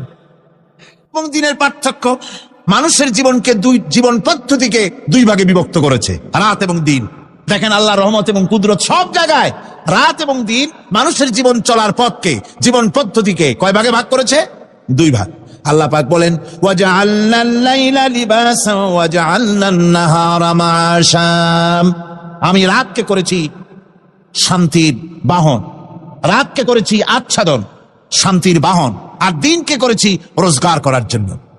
দিনের বেলায় রোজগার করবে, কামাই রুজি করবে, কল কারখানায় যাবে, খেতে খামারে যাবে, অফিস আদালতে যাবে, কাজ কাম করবে। এই কাজ করে করে শরীরের ভিতরে ক্লান্তি আসে, অবসাদ এসে যায়। আল্লাহ রাব্বুল আলামিন বলেন, আমি আবার রাত বানালাম। ওই রাতের বেলায় মানুষ যখন ঘুমায় যায়, এই ঘুম তার সমস্ত অবসাদ আর ক্লান্তি দূর করে দিয়ে সকাল বেলায় আবার তাজা মানুষ করে সমস্ত একেবারে পরিপূর্ণ কর্মক্ষম একজন মানুষে তাকে পরিণত করে দেয়। রাতটাকে আচ্ছাদন করে দিয়েছি, দিনের কোলাহল মুক্ত রাত।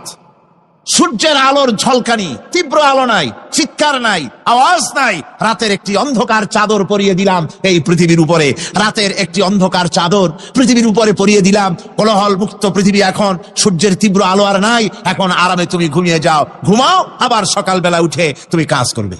আল্লাহ পাক বলেন, আমি এভাবে ومن رحمته جعل لكم الليل والنهار لتسكنوا فيه ولتبتغوا من فضله। আল্লাহর রহমতের ভিতরে এটাও রহমত, আল্লাহর করুণা, আল্লাহর দয়া যে তিনি দিনকে করেছেন রুজি কামার জন্য, রাতকে করেছেন তিনি তোমাদের জন্য ঘুমাবার জন্য, বিশ্রামের জন্য। এই ব্যবস্থা আল্লাহ রাব্বুল আলামিন করেছেন, যিনি তোমাদেরকে দুপুর বেলায়, বিকেল বেলায়ও তোমাদেরকে অবসাদ গ্রহণের জন্য, আরামের জন্য দুপুর এবং বিকাল, সকাল ইত্যাদি তৈরি করেছেন। কোরআন শরীফের ভিতরে আল্লাহ পাক এই সমস্ত কথাগুলি ব্যাখ্যা সহকারে বলে দিচ্ছেন যে আমার রহমত ওয়াসিআত রাহমাতি কুল্লি শাই, সমস্ত জিনিসে চতুর্দিকে তুমি যেখানে আছো তার চতুর্দিক, আকাশ এবং জমিন, আমার রহমত তোমাকে ঘিরে রেখেছে। এই কোরআন নাজিল করেছেন সেই আল্লাহ, সেই রহমান যার দয়া সর্বত্র ছড়িয়ে আছে। আল্লাহ পাক বলছেন, এরপরে তোমাকে সৃষ্টি করলাম, জমিন সৃষ্টি করলাম খাবারের জন্য। আমার রহমতের বিষয়টা দেখো, আমি এমন দয়াবান, এমন মেহেরবান। এবার তোমার খাবারের জরুরত হলো তুমি কি খাবে, সেজন্য এই জমিনে ফসলের ব্যবস্থা আমি আল্লাহ করেছি। জোরে বলেন সুবহানাল্লাহ।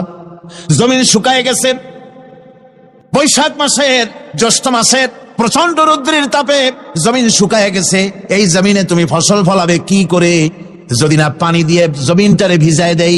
আল্লাহ বলেন জমিন ভিজাবার দায়িত্ব আমি নিলাম। আল্লাহুল্লাযী আরসালার রিয়াহা ফাতুসিরু সাহাবা। সমুদ্রের পানি, লবণাক্ত পানিগুলি বাষ্পীয় আকারে উত্থিত হয়ে যায়, মেঘমালায় পরিণত হয়ে যায়। বাতাসকে বলি এই মেঘকে টেনে নিয়ে যাও অমুক জায়গার উপরে। মেঘ চলে এলো। আল্লাহ বলেন ফাসুকনাহু ইলা বালাদিন মাইয়িতিন ফাআহইয়ানা বিহিল আরদা বাদা মাউতিহা কাযালিকান নুশুর। আল্লাহ পাক বলছেন বৃষ্টির পানি পড়লো, মরা জমিন জিন্দা হয়ে গেল। এই মরা জমিন জিন্দা হলো। এরপরে তুমি বীজ বপন করলে, ধান বপন করলে, গম বপন করলে, মাটির খাসলাত হলো সব পচায় দেওয়া। মাটির খাসলাত কি কথা বুঝেন না? মাটির ধর্মটা কি? পচায় দেওয়া। যা রাখেন পচে যাবে, লোহা রাখেন জং ধরে যাবে, পাথর রাখেন আস্তে আস্তে এ ধরনের যেসব জিনিস রাখেন আস্তে আস্তে করে ধ্বংস হয়ে যাবে, পচে যাবে। ওই মাটির ভিতরে ধান এবং গম, আপনার ফসল, আপনার খাদ্য, আপনার রিজেককে আমানত করে দিলেন। আল্লাহ পাক ওটাকে হেফাজত করলেন। এরপরে ওর ভিতর থেকে পাতা অঙ্কুরিত হয়ে বেরিয়ে এলো। এখন কেউ যদি বলে আল্লাহ যদি পানি না দেন, আল্লাহ যদি বৃষ্টিটা না দেন, তাহলে আমার অসুবিধাটা কি? আল্লাহ বলেন দেখো বৃষ্টিটা তো আমি দিলাম। বৃষ্টিটা কে দিলেন? আল্লাহ পাক বলেন আফারাআইতুমুল মাআল্লাযী তাশরাবুন আনতুম আনজালতুমুহু মিনাল মুজনি আম নাহনুল মুনজিলুন। তোমরা যে পানি পান করো, আকাশ থেকে এই পানিটা কে বর্ষণ করে? তুমি করো না আমি করি? কে করে জোরে গণ? আল্লাহ পাক বলছেন আমি পানি বর্ষণ করি। সেই পানিটা এই যে বঙ্গোপসাগরের পানি, আপনাদের কর্ণফুলীর পানি, মিষ্টি না নোনা? কি পানি জোরে গণ? এই নোনা পানি আকাশে উঠলো। আল্লাহ পাক বলেন ইচ্ছে যদি করতাম লাউ নাশাউ জাআলনাহু জাজান ফালাউলা তাশকুরুন। পানি উঠালাম, নোনা পানি, ইচ্ছে করলে লবণাক্ত অবস্থায় অবতীর্ণ করে দিতে পারতাম, জমিনের ফসল সব নষ্ট হয়ে যেত। কিন্তু আমি নোনা পানি উঠাইয়া ওই পানিগুলিকে মিষ্টি করে আমি নাজিল করে জোরে কান সুবহানাল্লাহ, মিষ্টি পানি অবতীর্ণ করে দিলাম। এখন মানুষ বলে আল্লাহ পানি না দিলে কি হইতো? আমাদের খাল আছে, বিল আছে, সাগর আছে, নদী আছে, পুকুর আছে, হাওড় আছে, টিউবওয়েল আছে, ডিপ টিউবওয়েল আছে। আল্লাহ বৃষ্টি না দিলে তো কি হয়ে গেল আমাদের? আল্লাহ পাক জবাব দিয়েছেন কুল আরাআইতুম ইন আসবাহা মাউকুম গাওরান ফামান ইয়াতিকুম বিমাইন মাইন। বলো দেখি সবে শুকাইয়া যদি যায় এই জমিনের পানি, তাহলে হেথায় তটডির ধারা কে দিবে সবারে আনি?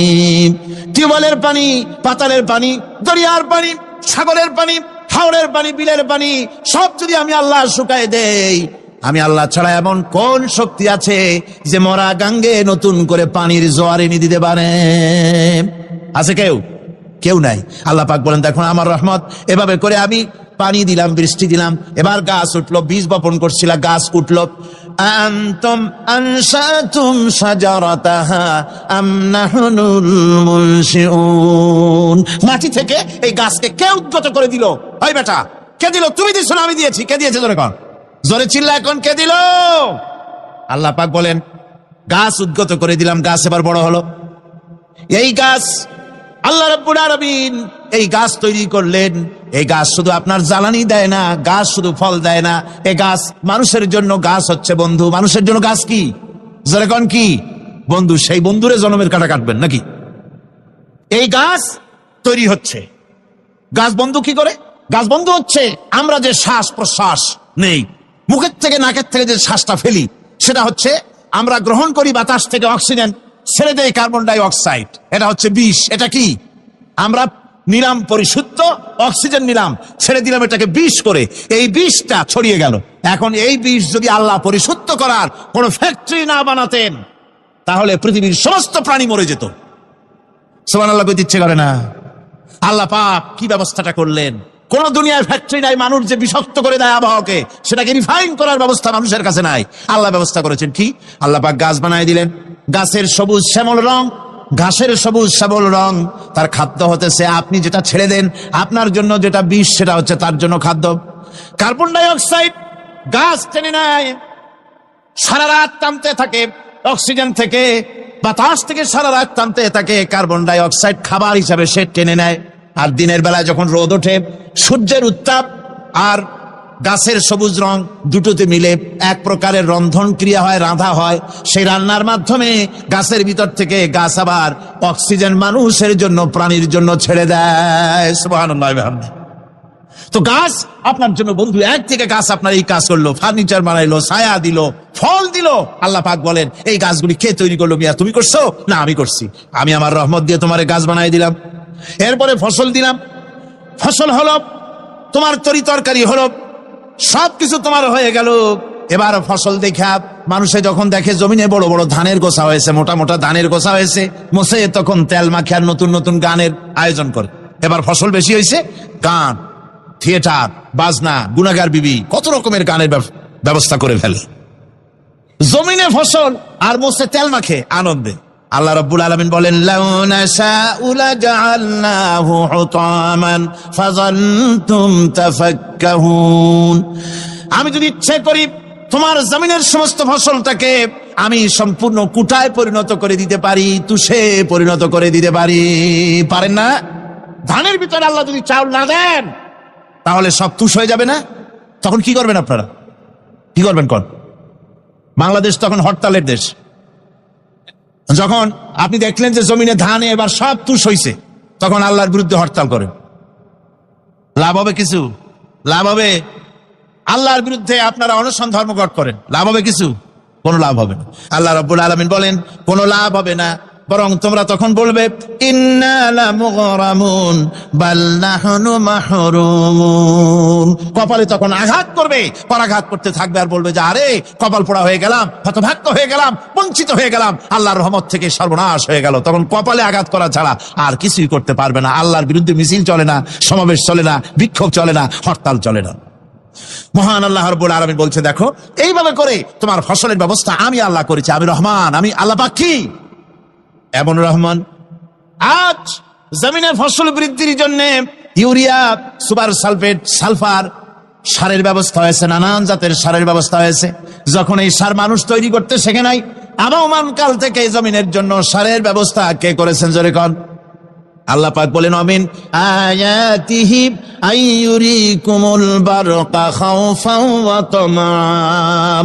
আমার অসংখ্য নিদর্শনাবলীর মধ্যে এটাও একটি নিদর্শন যে আকাশে বিদ্যুৎ চমকে মেঘের গর্জন হয়। এই যে বিদ্যুৎ চমকে গর্জন হয়, এর মধ্যে রয়েছে মানুষের জন্য ভীতি এবং আশা।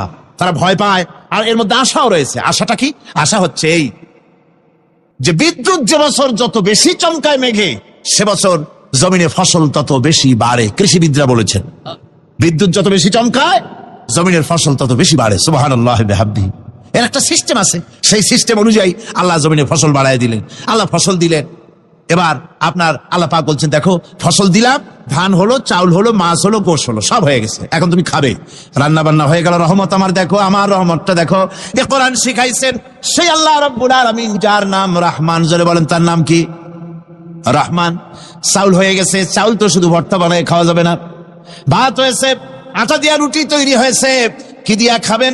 আল্লাহ রাব্বুল আলামিন আপনার পুকুরের ভিতরে মাছ দিয়া দিলেন, জন্তু জানোয়ার দিলেন, চার পায়া জানোয়ারের গোশত হালাল করে দিলেন, পাখির মাংস আল্লাহ রাব্বুল আলামিন হালাল করে দিলেন। এখন মাছ হলো, গোশ হলো। মাছ আর গোশ সিদ্ধ করে খাওয়া যাবে? জোরে বলেন, যাবে? যাবে না। তার গন্ধ নষ্ট করতে হবে আর সুঘ্রাণ সৃষ্টি করতে হবে। এই গন্ধ নষ্ট করে সুঘ্রাণ সৃষ্টি করার জন্য লবঙ্গ তৈরি করলেন কে? কথা কন না কেন? এলাচি কার? দারচিনি কার? লবণ কার? মরিচ কার? হলুদ কার? পেঁয়াজ কার? সুবহানাল্লাহ বিহামদিহি। এত নিয়ামত আল্লাহ রাব্বুল আলামিন বলেন, ওয়া ইন তাউদ্দু নি'মাতাল্লাহি লা তুহসুহা। আমার নিয়ামত গণনা করে করে আমার নিয়ামত গুণে শেষ করতে পারবে না, এত নিয়ামত আমি দান করেছি। এরপরে তরি তরকারি হলো, মাছ গোশ খেতে খেতে অস্থির হয়ে যাবে। তারপরে তরি তরকারি দিলাম, শাক সবজি দিলাম, সবকিছু আমি আল্লাহ রাব্বুল আলামিন দিয়েছি। আমার নাম রহমান, তোমার সমস্ত প্রয়োজন আমি দিয়েছি, মিটাই দিয়েছি। এবার তরি তরকারি হলো, আর মানুষ তরি তরকারি খাইলো, আল্লাহ শুকর আদায় করলো না। শুকর আদায় করে না। এত সুন্দর মজার কদু, সেই কদু খায়, আর কদু খাইয়া মোসে তাও মারে, আর বলে সাদের লাউ বানাইলো বৈরাগী। আল্লাহর শুকর আদায় করে, আল্লাহর নিয়ামতের শুকরিয়া আদায় করে না। আমার ভাইয়েরা, আল্লাহ রাব্বুল আলামিন বলেন, এই পৃথিবীর আমি রহমান, কোরআন আমি শিখাইছি আমি রহমান। এমন রহমান, শুধু মানুষকে খাবার দেই না, এই পৃথিবীর সকল প্রাণীকে আমি খাবার দেই। জোরে কোন সুবহানাল্লাহ। সকল প্রাণীর খাবার কে দেন? ওয়ামা মিন দাব্বাতিন ফিল আরদি ইল্লা আলাল্লাহি রিজকুহা। এই পৃথিবীর বুকে এমন কোন বিচরণশীল জীব নাই যে জীবের রিজকের দায়িত্ব আমি আল্লাহ গ্রহণ করি নাই। সমস্ত রিজকের দায়িত্ব কে নিয়েছেন? চিল্লায় কোন? আল্লাহ সুবহানাহু ওয়া তাআলা। আচ্ছা, আপনি কোন তো দেখি, একজন জমিদার, একজন বড় লোক, চৌধুরী, খুব বড় লোক, তার বাড়িতে 20 জন লোক গেছে রাতের বেলায়। 20 জন লোক গিয়ে মেহমান হইল। মেহমান হইয়া তারা বলতেছে, সাহেব আমরা তো মেহমান, আমি এক একজন এক এক রকমের খাবার চাইলো। একজনে বললো আমি হরিণ খাবো, আর একজনে কয় আমি মুরগি খাবো, আর একজনে বললো আমি খরগোশ খাবো, আর একজনে বললো আমি হাতি খাবো, আর একজনে বললো আমি ছাগল খাবো। 20 জন মানুষের ভিতরে 20 রকমের খাবার চাইলো। একজনে কয় বোয়াল মাছ খাবো, আর একজনে কয় রুই মাছ খাবো। 20 জনে 20 রকমের খাবার দাবি করলো। বলেন, জমিদার তো বাড়ির দ্বারে, জমিদারের বাপ, সেও কি পারবে 20 জনকে 20 রকমের খাবার পরিবেশন করতে? কোন প্রস্তুতি ছাড়া পারবে? পারবে না। কোন প্রস্তুতি ছাড়া, কোন প্রস্তুতি ছাড়া জমিদার হোক, রাজা বাদশাহ হোক, 20 জন মানুষের খাবার 20 রকমের দিতে পারে না। আর আল্লাহ এমন রহমান, এই পৃথিবীর লক্ষ কোটি কোটি জাতির প্রাণীকে কোটি কোটি রকমের খাবার আল্লাহ রাব্বুল আলামিন পরিবেশন করতেছেন। সাপের খাবার একরকম, ব্যাঙের খাবার আর এক রকম। ব্যাঙে যা খায় সাপে তা খায় না, সাপে যা খায় ব্যাঙে তা খায় না। হাতির খাবার, গন্ডারের খাবার, ভল্লুকের খাবার, বাঘের খাবার, সিংহের খাবার, মানুষের খাবার, ছাগলের খাবার, মুরগির খাবার, মশার খাবার, সাপোকার খাবার, সমস্ত খাবার ভিন্ন ভিন্ন। আবার সমস্ত খাবারের মজা আল্লাহ রাব্বুল আলামিন আলাদা আলাদা করে দিয়েছেন। এমন রহমান, আপনার পেট ভরবেন শুধু স্বাস্থ্য বাড়াবার জন্য, পেট ভরে খাওয়া দরকারটা ছিল। আল্লাহ পাক দেখলেন যে না, শুধু পেট ভরলে তো এরকম খাইতে চাইবে না, তাই আল্লাহ রাব্বুল আলামিন জিহ্বা দিয়ে দিলেন যাতে করে মজা লাগে আর খায়। সব রকমের মজা, এক এক গোশতে, এক এক মাছে, এক এক তরকারিতে এক এক রকম মজা। না, সব রকম সব একরকম মজা, ভিন্ন ভিন্ন রকমের মজা। আল্লাহ পাক বলেন আমি রহমান, দেখো আমি কিভাবে খাওয়াই। ওয়া কাইয়্যিম মিন দাব্বাতিন লা তাহমিলু রিজকুহা আল্লাহু ইয়ারযুকুহা ওয়া ইয়্যাকুম। এই পৃথিবীতে এমন অনেক বিচরণশীল জীব আছে, যে প্রাণীরা নিজের জন্য কোনো সঞ্চয় করে না, সঞ্চয় করে শুধুমাত্র পৃথিবীর মানুষ। আর পিঁপড়ায় কিছু সঞ্চয় করে। অন্যান্য বহু প্রাণী আছে যাদের কোনো সঞ্চয় নাই। কি বলেন, পাতিশিয়ালের কোনো ব্যাংকে অ্যাকাউন্ট আছে নাকি? না। শীতের মৌসুমে পাতিশিয়াল আইসা ব্যাংকের ম্যানেজারকে বলে না যে কয়েকটা মুরগি আনছি, আমার নামে একটা অ্যাকাউন্ট ওপেন করেন, বৃষ্টির সময় আমি যেন ওগুলো উঠাইয়া পাইকারি দরে খাইতে পারি। ওর কোনো খাবার নাই, সঞ্চয় নাই। এ ধরনের পাখির সঞ্চয় নাই, পশুর সঞ্চয় নাই। মহান আল্লাহ রাব্বুল আলামিন তিনি বলছেন, সকাল বেলায় পাখি তার বাসা দিয়া ক্ষুধার্ত পেট নিয়ে পাখিগুলি উড়ে চলে যায়। সাপ তার গর্ত থেকে বের হয় খালি পেটে, পাতি শ্রীগল খালি পেট নিয়ে গর্ত থেকে বেরিয়ে যায়। তিমির মতো অত বড় প্রকাণ্ড প্রাণী, হাতির মতো প্রকাণ্ড প্রাণী, গরিলা, শিম্পাঞ্জি, ওরাংওটাং, পিঁপড়া থেকে শুরু করে নিয়ে প্রকাণ্ড তিমি পর্যন্ত সমস্ত প্রাণীগুলি সকালবেলায় খালি পেটে বেরিয়ে যায়। সারাদিন ঘোরাঘুরির পর আল্লাহ সুবহানাহু ওয়া তাআলা বলেন, সন্ধ্যাবেলায় সমস্ত প্রাণীর পেটগুলি ভরে আমি আল্লাহ তাদের বাসায় ফিরাইয়া দেই। আমি রহমান, এভাবে করে আমি আল্লাহ রাব্বুল আলামিন খাবারের বন্দোবস্ত করি, পড়ার বন্দোবস্ত করি, থাকার ব্যবস্থা করি। ইয়া আইয়ুহান নাসু যকুরু নি'মাতাল্লাহি আলাইকুম হাল মিন খালিকিন গায়রুল্লাহ ইয়ারযুকুকুম মিনাস সামাই ওয়াল আরদ। ও পৃথিবীর মানুষেরা, ওই আল্লাহর স্মরণ করো, আল্লাহর নিয়ামতের শুকরিয়া আদায় করো যে আল্লাহ তোমাকে আকাশ থেকে, জমিন থেকে রিজিক দেন। ওই আল্লাহ ছাড়া আছে কি কেউ যে তোমাকে আকাশ থেকে রিজিক দেয়, জমিন থেকে রিজিক দেয়? লা ইলাহা ইল্লা হুয়া ফান্না তুফাকুন। ওই আল্লাহ ছাড়া কোনো ইলাহা নাই, কেন তোমরা বিভ্রান্ত হও? সেই আল্লাহর দিকে ফিরে আসো। আল্লাহ বলছেন, এভাবে আমি সমস্ত পৃথিবীর মানুষের রুজি রুটির বন্দোবস্ত করি, সমস্ত প্রাণী রুজি রুটির ব্যবস্থা করি, আমি সেই রহমান। সুবহানাল্লাহ বিহামদিহি। ওয়া ইলাহুকুম ইলাহুন ওয়াহিদ লা ইলাহা ইল্লা হুয়ার রহমানুর রহিম। এই হচ্ছেন তোমাদের আল্লাহ। সুবহানাল্লাহ। আল্লাহ বলছেন, ওয়া ইলাহুকুম ইলাহুন ওয়াহিদ, তিনি হচ্ছেন এক আল্লাহ, এক ইলাহ, যিনি ছাড়া কোনো ইলাহ নাই। তিনি হচ্ছেন রহমান। তিনি কি? রহমান। তিনি হচ্ছেন রহিম। তিনি তোমাদের সব কিছুর ব্যবস্থা করে দিয়ে থাকেন, কোন জিনিস তোমাদেরকে বঞ্চিত করেন না। এই রহমান এমন রহমান যিনি তোমাদের সমস্ত নিয়ামত পূর্ণ করেন। আর রহমান এমন রহমান যে শুধু আপন আপন লোক দেখে তালাশ করে করে দেয় না, সকলকে দেয়। যারা নামাজ পড়ে তাদের দালানকোটা বেশি হয়, যারা তাহাজ্জুদ পড়ে তাদের ব্যাংকে টাকার অভাব নাই, যারা হজ করে যাকাত দেয় তারা টাকার জ্বালায়, পয়সা কড়ির জ্বালায় অস্থির। এরকম নাকি? না, বরং নামাজ রোজা হজ যাকাত যারা করে বেশি খাঁটি মুসলমান, তাদের অভাব অভিযোগ আরো বেশি। যাদের কাছে নামাজ নাই, রোজা নাই, আল্লাহ পরকালের চিন্তা নাই, তাদের টাকা পয়সা, সোনা দানা, জায়গা জমিন, সৌন্দর্য, সুখ আর আরো অনেক বেশি। বরং এদের কম। আপন লোকের চাইতে শত্রুকে বরং আল্লাহ পাক বেশি দেন। আপন লোক মানে যারা দিনদার, ইমানদার, পরেজগার, নামাজি, এরা বরং কম পায়, ওরা বরং বেশি পায়। এমন কেউ নাই পৃথিবীতে শত্রুকে ডেকে বলবে আয় তোরেও দেই, কেউ নাই, একমাত্র আল্লাহ রব্বুল আলামিন যিনি সকলকে দেন। এই পৃথিবীর কোন মূল্য আল্লাহ রব্বুল আলামিনের কাছে নাই, একটা মশার দানার তুল্য মূল্য নাই। সেজন্য আল্লাহ পাক সকলকে নিয়ামত দেন, সকলকে ব্যবস্থা করেন। তাই এই কোরআন শরীফ, আল্লাহ পাক তার মানুষের প্রতি এত দয়া মানুষের প্রতি, যে আল্লাহ পাকের দয়াটা কার? জোরে চিল্লায় এখন, দয়াটা কার? এত দয়া যে আল্লাহ পাকের মানুষের প্রতি রাস্তা চলার জন্য রাস্তা তৈরি করে দিলেন।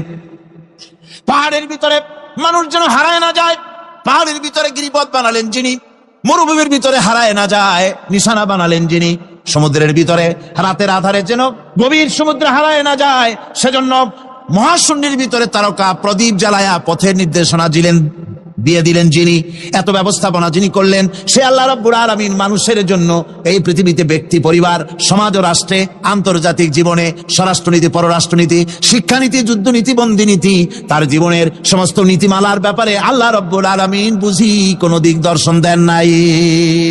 দিয়েছেন কিনা? সুতরাং রহমানের দাবি হচ্ছে, আল্লাহর রহমানিয়াতের দাবি হচ্ছে বান্দার জন্য কোরআন শিক্ষা দেওয়া।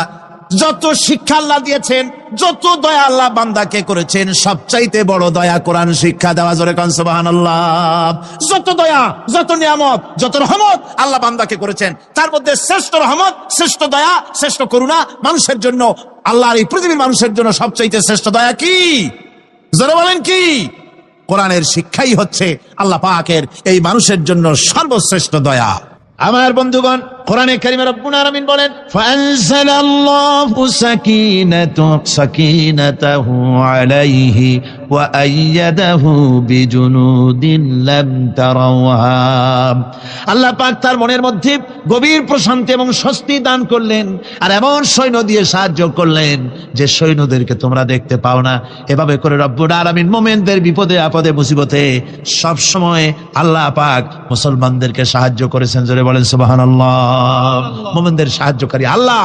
তাই ইসলামী আন্দোলনের সাথে যারা আছে, যারা কর্মী, যারা নেতা, যারা মুমিন, যারা ইমানদার, মেঘের মতো প্রচন্ড কালো মেঘ হয়ে চতুর্দিক থেকে অন্ধকারের মতো সে এসেছে বিপদ, কোন বিপদ না। আল্লাহ পাক সাহায্যকারী। কে সাহায্যকারী? জোরে বলেন, সাহায্যকারী কে? আল্লাহ সুবহানাহু ওয়া তাআলা, তিনি সাহায্যকারী, ভয় নাই। আল্লাহ পাকের উপর ঈমান আনলে পরে কলিজার ভিতরে দুর্জয় সাহসের সৃষ্টি হয়ে যায়, কোনো ভয় অন্তঃকরণে তার থাকে না। আল্লাহ পাক সাহায্য করেন। আর আল্লাহর উপরে ঈমান আনলে পরে রব্বুল আলামিন বলেছেন, ইয়া আইয়ুহাল্লাযীনা আমানু হাল আদুল্লুকুম আলা তিজারাতিন তুনজিকুম মিন আযাবিন আলীম। এমন একটা ব্যবসার কথা কি বলবো না, যে ব্যবসায় তোমাদেরকে জাহান্নামের আযাব থেকে বাঁচায় দেবে। তার প্রথম কাজই হলো আল্লাহর প্রতি ঈমান আনা। ঈমান আনলে পরে এই সমস্ত গুণ তৈরি হয়ে যায়। আর ঈমানে সবচাইতে উপকৃত হয় সমাজের লোকেরা, রাষ্ট্রের লোকেরা, পরিবারের লোকেরা, দেশের মানুষ উপকৃত হয় মুমিনদের দিয়ে ঈমানের কারণে। তার কারণ হলো একজন মুমিন একজন ব্যক্তি যখন ইমানদার হয়, মুমিন হয়ে যায়, আল্লাহর প্রতি যখন প্রগাঢ় বিশ্বাস তার এসে যায়, তখন সেই ব্যক্তি নৈতিকতার মান তার বেড়ে যায়। জোরে বলেন সুবহানাল্লাহ।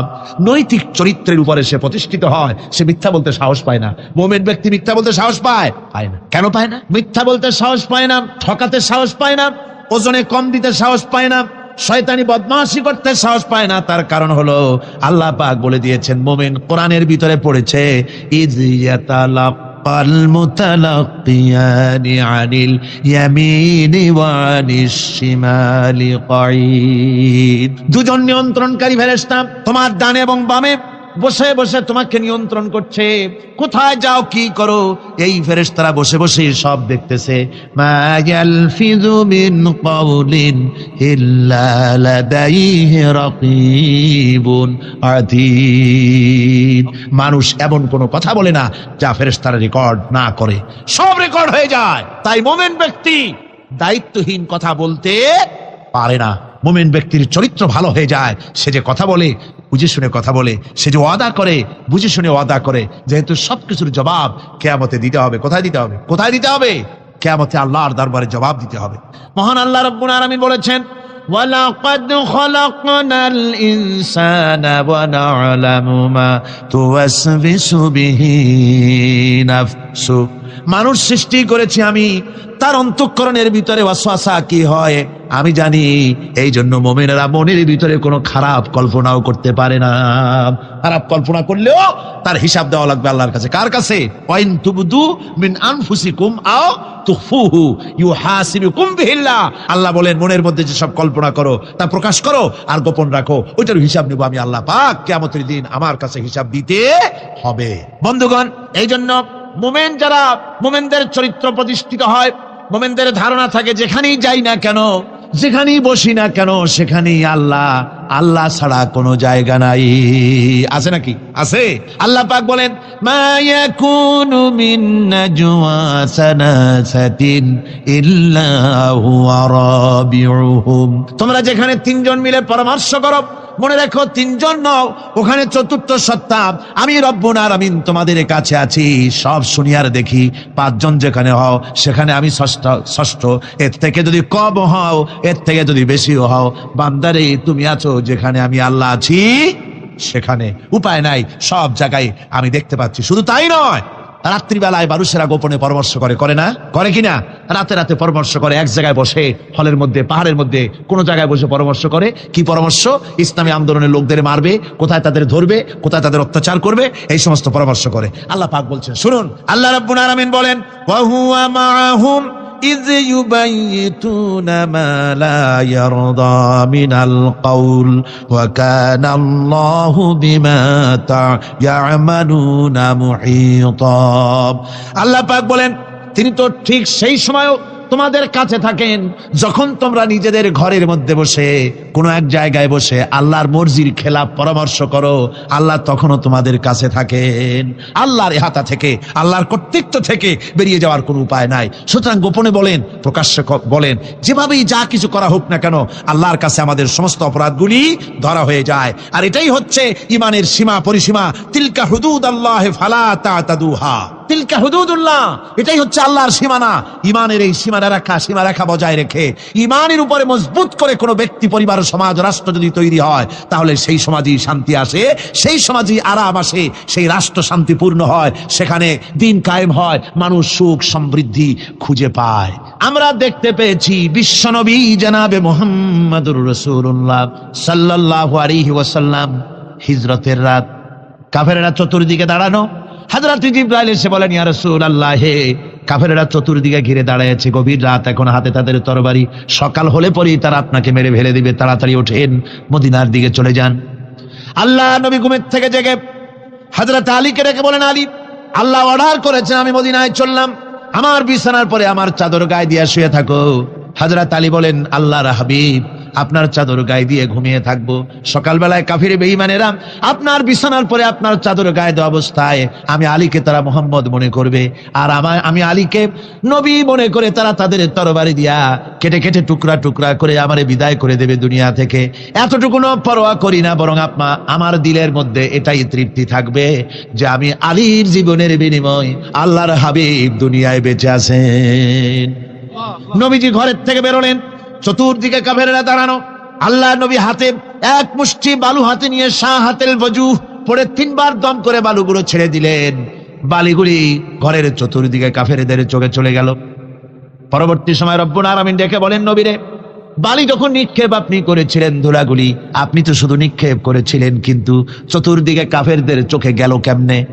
একদিকে মেরেছিলেন, সেই দিকেই তো যাওয়ার কথা ছিল, চতুর্দিকের কাফেরের চোখে চোখে সেগুলো পৌঁছে গেল কেমনে? ওয়ামা রামাইতা ইদ রামাইতা ওয়ালাকিন্নাল্লাহ রামা। আপনি নিক্ষেপ করেন নাই, যখন আপনি নিক্ষেপ করেছিলেন আপনি তো শুধু বালু কণা ছেড়েছেন, আর ওই বালু কণাগুলি ঘরের চতুর্দিকে সব কাফেরদের চোখে পৌঁছবার দায়িত্ব আমার কুদরত গ্রহণ করেছিল। আমার ভাইরা, নবীজি বিপদে, এতগুলি শত্রু তরবারি নিয়ে তিনি বিপদে ধৈর্য হারা হন নাই। আস্তে করে ঘরের থেকে বেরিয়ে হযরত আবু বকরের বাড়িতে গিয়ে হাজির। দরজায় গিয়ে আওয়াজ দিলেন, আবু বকর। অমনি দরজা খুলে গেল। লাব্বাইক ওয়া সাদাইক। হুজুর বলেন, আবু বকর রে, একটা ডাকে কেমনে সাড়া দিলে? তুমি কি ঘুমাইছিলে না?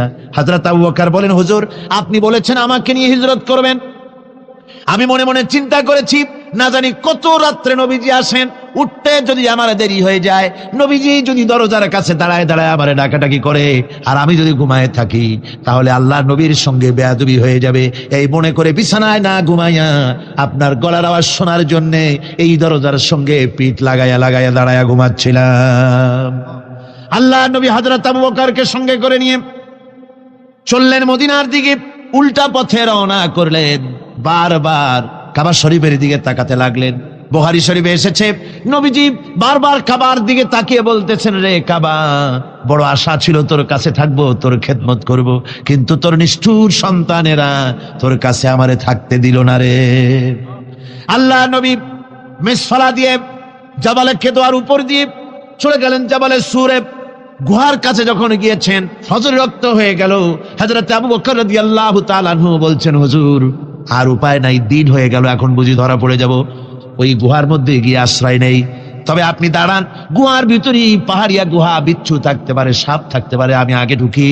যদি কোনো হিংস্র প্রাণী থাকে আমার উপর দিয়ে আঘাত হয়ে যাক, আল্লাহর নবী হেফাজতে থাকুক। হযরত আবু বকর রাদিয়াল্লাহু তাআলা আনহু গুহার ভিতরে নামলেন। নেমে গুহা সাফ করে হুজুরকে ডাকলেন। হুজুর তাশরীফ ফরমালেন গুহার মধ্যে। হুজুর বলেন, আবু বকর, হেঁটে হেঁটে কষ্ট হয়ে গেছে, তুমি বসো, তোমার উরুর উপরে মাথা রেখে আমি একটু ঘুমায়ে যাই। আল্লাহর হাবিব ঘুমায়ে গেলেন। হযরত আবু বকর লক্ষ্য করে দেখেন চতুর্দিকে অনেকগুলি গর্ত দেখা যায়। এই গর্ত থেকে সাপ আসতে পারে, বিচ্ছু আসতে পারে মনে করে নিজের গায়ের চাদর ছিঁড়ে ছিঁড়ে গর্তগুলি বন্ধ করা শুরু করে দিলেন। কয়েকটা গর্ত বন্ধ করার মতো চাদর আর নাই, পাও দিয়ে চেপে ধরলেন। এক পাহাড়িয়া বিষধর সাপ বেরোবার জন্য চেষ্টা করে বেরোবার পথ খুঁজে না পেয়ে হযরত আবু বকরের পায়ের উপরে দংশন করেছে। বিষের যন্ত্রণায় হযরত আবু বকরের চোখ থেকে পানি দরদর করে পড়ছে। রাসূলুল্লাহর ঘুম ভেঙে গেল। আল্লাহর নবী তাকে বলেন, আবু বকর, চোখে পানি কেন? বাড়ির কথা বুঝি মনে পড়ে গেছে? হযরত আবু বকর বলেন, ইয়া রাসূলুল্লাহ, আল্লাহর নামে কসম করে বলি, যেই দিন আমি ঈমান এনেছি ওই দিন থেকে আমার মা বাপ, আমার কোলে আমার সন্তান, আমার স্ত্রী, আমার জায়গা জমি ঘর বাড়ি, এমনকি আমার নিজের আত্মার চাইতে হুজুর আপনারে ভালোবাসি বেশি। তাহলে কাঁদো কেন?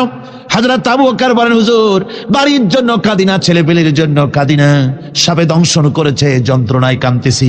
আল্লাহ নবী সঙ্গে সঙ্গে মুখ থেকে থুতু বার করে যন্ত্রণার জায়গায় লাগাই দিলেন। সঙ্গে সঙ্গে যন্ত্রণা বন্ধ হয়ে গেল। হুজুর বললেন, আবু বকর, প্রথম যখন তোমার এই আঘাত করেছিল সাপে, আমাকে কেন তাড়াতাড়ি বলো নাই? এতক্ষণ তো তোমার কষ্ট হতো না। হযরত আবু বকর বলেন, ইয়া রাসূলুল্লাহ, ওটা তো সাপে কাটার যন্ত্রণা, ওই যন্ত্রণায় আমার রক্ত জ্বলতেছে, যন্ত্রণায় যন্ত্রণায় আমার কলেজাটা যদি ফেটেও যেত। আল্লাহর হাবিব আরাম ফরমাচ্ছিলেন, আমি তাকে আরামে বিঘ্ন ঘটাতে পারতাম না। আমার ভাইয়েরা, হযরতে আবু বকর, হযরতে রাসূল দুজন বসে আছেন। এমনি সময় কাফের বেঈমানেরা খুঁজতে খুঁজতে জায়গা মতো এসে গেছে। একজনে বলে ভিতরে আছে, আর একজনে বলে নাই। পায়ের যদি থাকবে তাহলে মাকড়সায় জাল বুনালো কি করে, পাখি ডিম পেড়ে বসে আছে কি করে, তাদের সন্দেহ হতে লাগলো। এর মধ্যে নাই একজন বলে আছে আর একজন বলে নাই। হযরত আবু বকর ভয়ের চোটে কেঁদে ফেলেছেন, হুজুর আর উপায় নাই। এই যে অবস্থা, এই অবস্থার ভেতরেও আল্লাহর নবী এতটুকু ঘাবড়ে যান নাই। শত্রুরা তরবারি নিয়ে এসেছে, সুযোগ পেলেই একটু তাকারি দেখতে পাবে, তুলে মেরে ফেলে দেবে। আল্লাহর হাবিব মোটেই ধৈর্য হারালেন না, এতটুকুন হতাশ হলেন না। আল্লাহ পাকের হাবিব তার সাথীকে কি বললেন? তখন কোরআনে কারীম সূরা তাওবার মধ্যে আল্লাহ তা উদ্ধৃত করেছেন মোমেনদের জন্য, ইযহুমা ফিল গার إذ يقول لصاحبه لا تحزن إن الله معنا। ও আমার সাথী, ও বন্ধু, ভয় করো না, চিন্তা করো না, আমরা মাইনরিটি নই, আমরাই মেজরিটি। তার কারণ আল্লাহ আমাদের সাথে আছেন। সুবহানাল্লাহ, আল্লাহ আমাদের সাথে আছে। মুসা আলাইহিস সালাম ভয় পেয়ে গেলেন। আল্লাহ রাব্বুল আলামিন বলেন, ভয় পাওয়ার কোনো কারণ নাই, তোমার প্রশ্নের জবাব আমি এভাবেই দিলাম। এক গ্লাস পানি নিয়ে কয়েক মিনিট দাঁড়াইতে পারো নাই, ঘুমের সঙ্গে সঙ্গে গ্লাস পড়ে ভেঙে গেল। তামাম আকাশ আর জমিন, গোটা সৃষ্টি জগৎ তোমার আল্লাহ পাকের হাতের মুঠার মধ্যে রয়েছে। আল্লাহ যদি ঘুমায় যায় সব শেষ হয়ে যাবে। তামাম সৃষ্টি জগতের ট্রাফিক কন্ট্রোল আল্লাহ কর্তৃক হয়, আর মানুষের যা হয় আল্লাহ পাক তার থেকে সম্পূর্ণ মুক্ত। আল্লাহ পাকের ঘুম নাই, তন্দ্রাও নাই। লা তাখুযুহু সিনাতুন ওয়ালা নাওম, ঘুমও নাই, তন্দ্রাও নাই। আল্লাহ পাক সমস্ত রকমের মানবীয় কোয়ালিটি থেকে, গুণ থেকে মুক্ত, মুবাররা, পবিত্র। হযরত ইমাম আবু হানিফা রাহমাতুল্লাহ আলাইহির সাথে এক নাস্তিকের বহাস হবে। স্থান এবং তারিখ নির্ধারণ করা হলো। ইমাম সাহেব দেরি করে আসলেন। নাস্তিক বলছে, আমি আপনার সঙ্গে কোনো বিতর্কে যেতে চাই না, কারণ আপনি ওয়াদা রক্ষা করতে পারেন নাই, নির্ধারিত সময়ের অন্তত 3 ঘন্টা পরে এসেছেন। তিনি বললেন, আমি কেন দেরি করলাম সেটা তো তুমি জিজ্ঞেস করবে। আচ্ছা বলেন কেন দেরি করেছেন? তিনি বললেন, দেখো, এই জায়গায় আসার পথে একটা নদী বেঁধেছিল, তা কি করে? আমার কাছে পারাপারের কোনো বন্দোবস্ত ছিল না। এক পর্যায়ে হতাশ হয়ে গেলাম, আমার বোধহয় যাওয়াই হবে না। শেষ পর্যন্ত আমি দেখতে পেলাম হঠাৎ করে আমার পাশে একটা ফলের বীজ পড়ল, তা দিয়ে একটা গাছ অঙ্কুরিত হলো। দেখছি না তার গাছটা একটা মহুল হয়ে পরিণত হয়ে গেল। কই থেকে একটা করাতে সে গাছটা কেটে ফেলে দিল। কতগুলি তত্ত্ব বেরিয়ে আসলো, কোথার থেকে একটা হাতুড়ি আর কতগুলি লোহা এসে ঠাস ঠাস করে বাড়ি লেগে একটা কিস্তি তৈরি হয়ে গেল। কিস্তিটা ধাবায় পড়লো নদীতে, আমি লাফ দিয়ে উঠলাম, তাই তা বেরিয়ে হল। নাস্তিক বলছে, আপনার সাথে আমি জানছিলাম যে আপনি অত্যন্ত বুদ্ধিমান মানুষ, কিন্তু যে ঘটনা শুনাইলেন আপনার স্ক্রু একটাও টাইট আছে বলে মনে হয় না, আপনার সাথে আর কোনো বহস নয়। তিনি বললেন, কেন? বহস না, আপনি বলছেন যে এইরকম একটা গাছ তারা হয়ে গেল, সাথে সাথে বিনা মিস্ত্রিতে গাছটা কাটলো, তারপর এইটা দিয়ে তক্তা হলো, লোহা আসলো, হাতুড়ি হইলো, বিনা মিস্ত্রিতে কিস্তি তৈরি হয়ে গেল, নৌকা এটা পড়লো নদীতে, আর বিনা মাঝিতে আপনি পার হয়ে আসতেন। এটা কি আদৌ সম্ভব? ইমাম আবু হানিফা রাহমাতুল্লাহ আলাইহি বলছেন, তোমার সাথে আমি কোনো কিতাব দিয়ে ঝগড়া করব না, কোনো কিতাব দিয়ে আমি তোমার সাথে বহস করব না। এই একটি দৃষ্টান্ত তোমার জন্য যথেষ্ট। একটা মিস্ত্রি ছাড়া যদি একটা কিস্তি তৈরি না হতে পারে, একটা গাছ কেটে তক্তা যদি না হতে পারে, এই বিশাল আকাশ, এই বিশাল জমিন, আর তোমার মতো এরকম একটা সুন্দর মানুষ বিনা মিস্ত্রিতে, বিনা স্রষ্টায় তৈরি হলো কেমনে?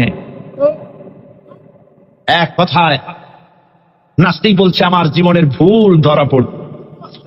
নাস্তিক বলছে, জীবনের ভুল ধরা পড়েছে, আমি মুসলমান হয়ে গেলাম। লা ইলাহা ইল্লাল্লাহু মুহাম্মাদুর রাসূলুল্লাহ। জোরে পড়েন, লা ইলাহা লা ইলাহা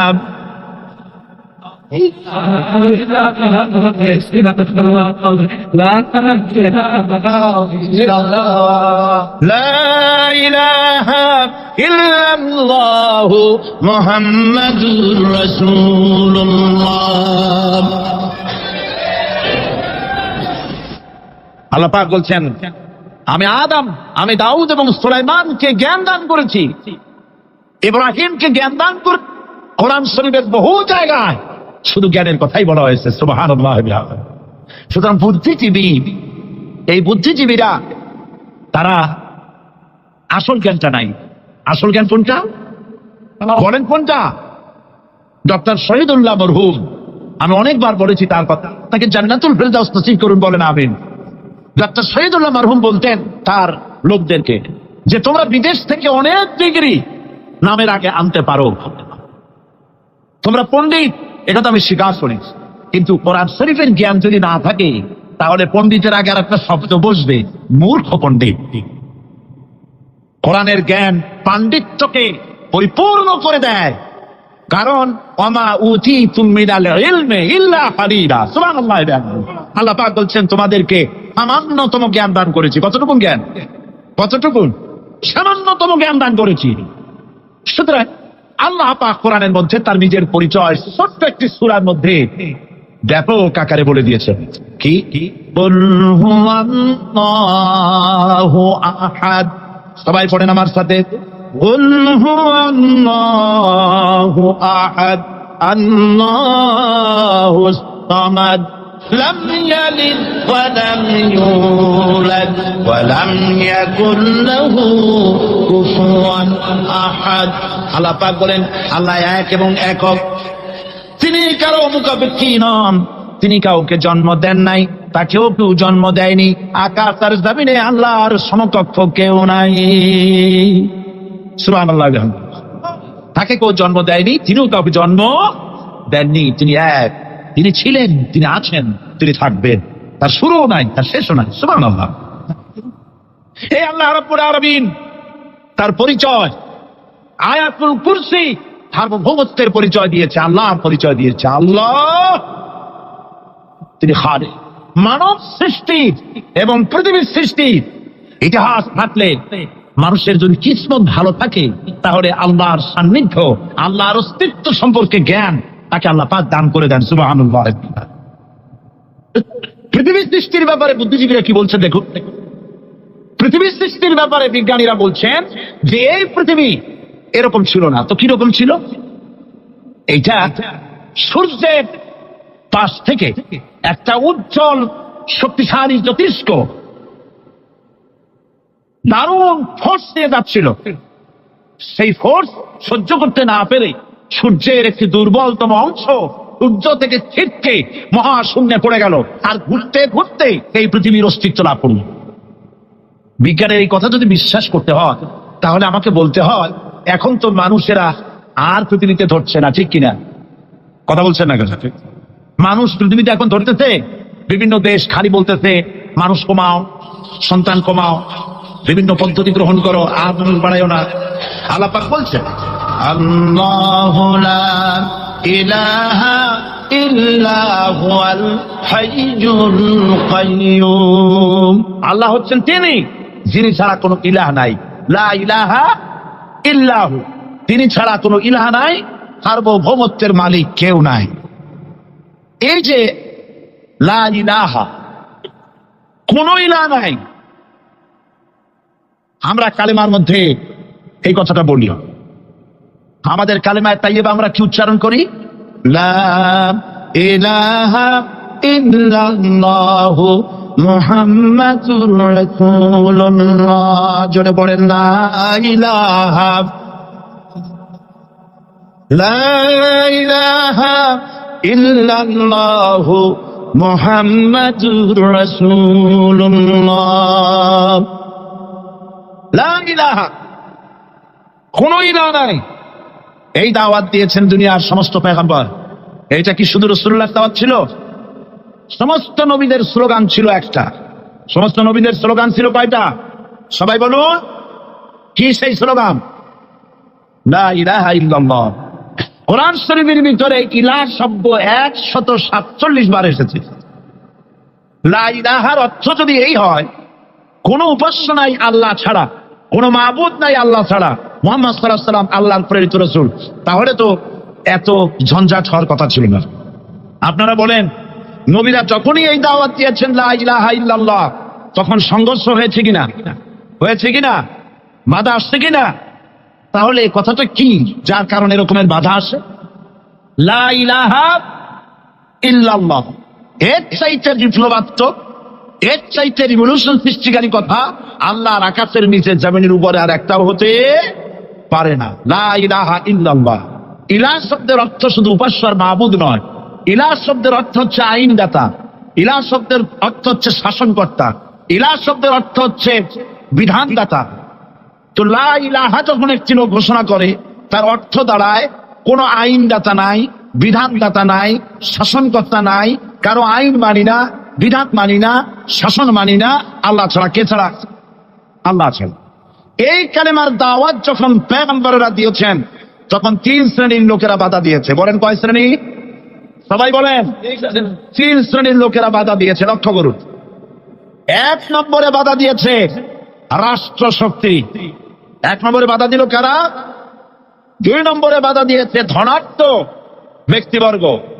3 নম্বরে বাধা দিয়েছে যারা কায়েমি স্বার্থবাদী ধর্মীয় শক্তি।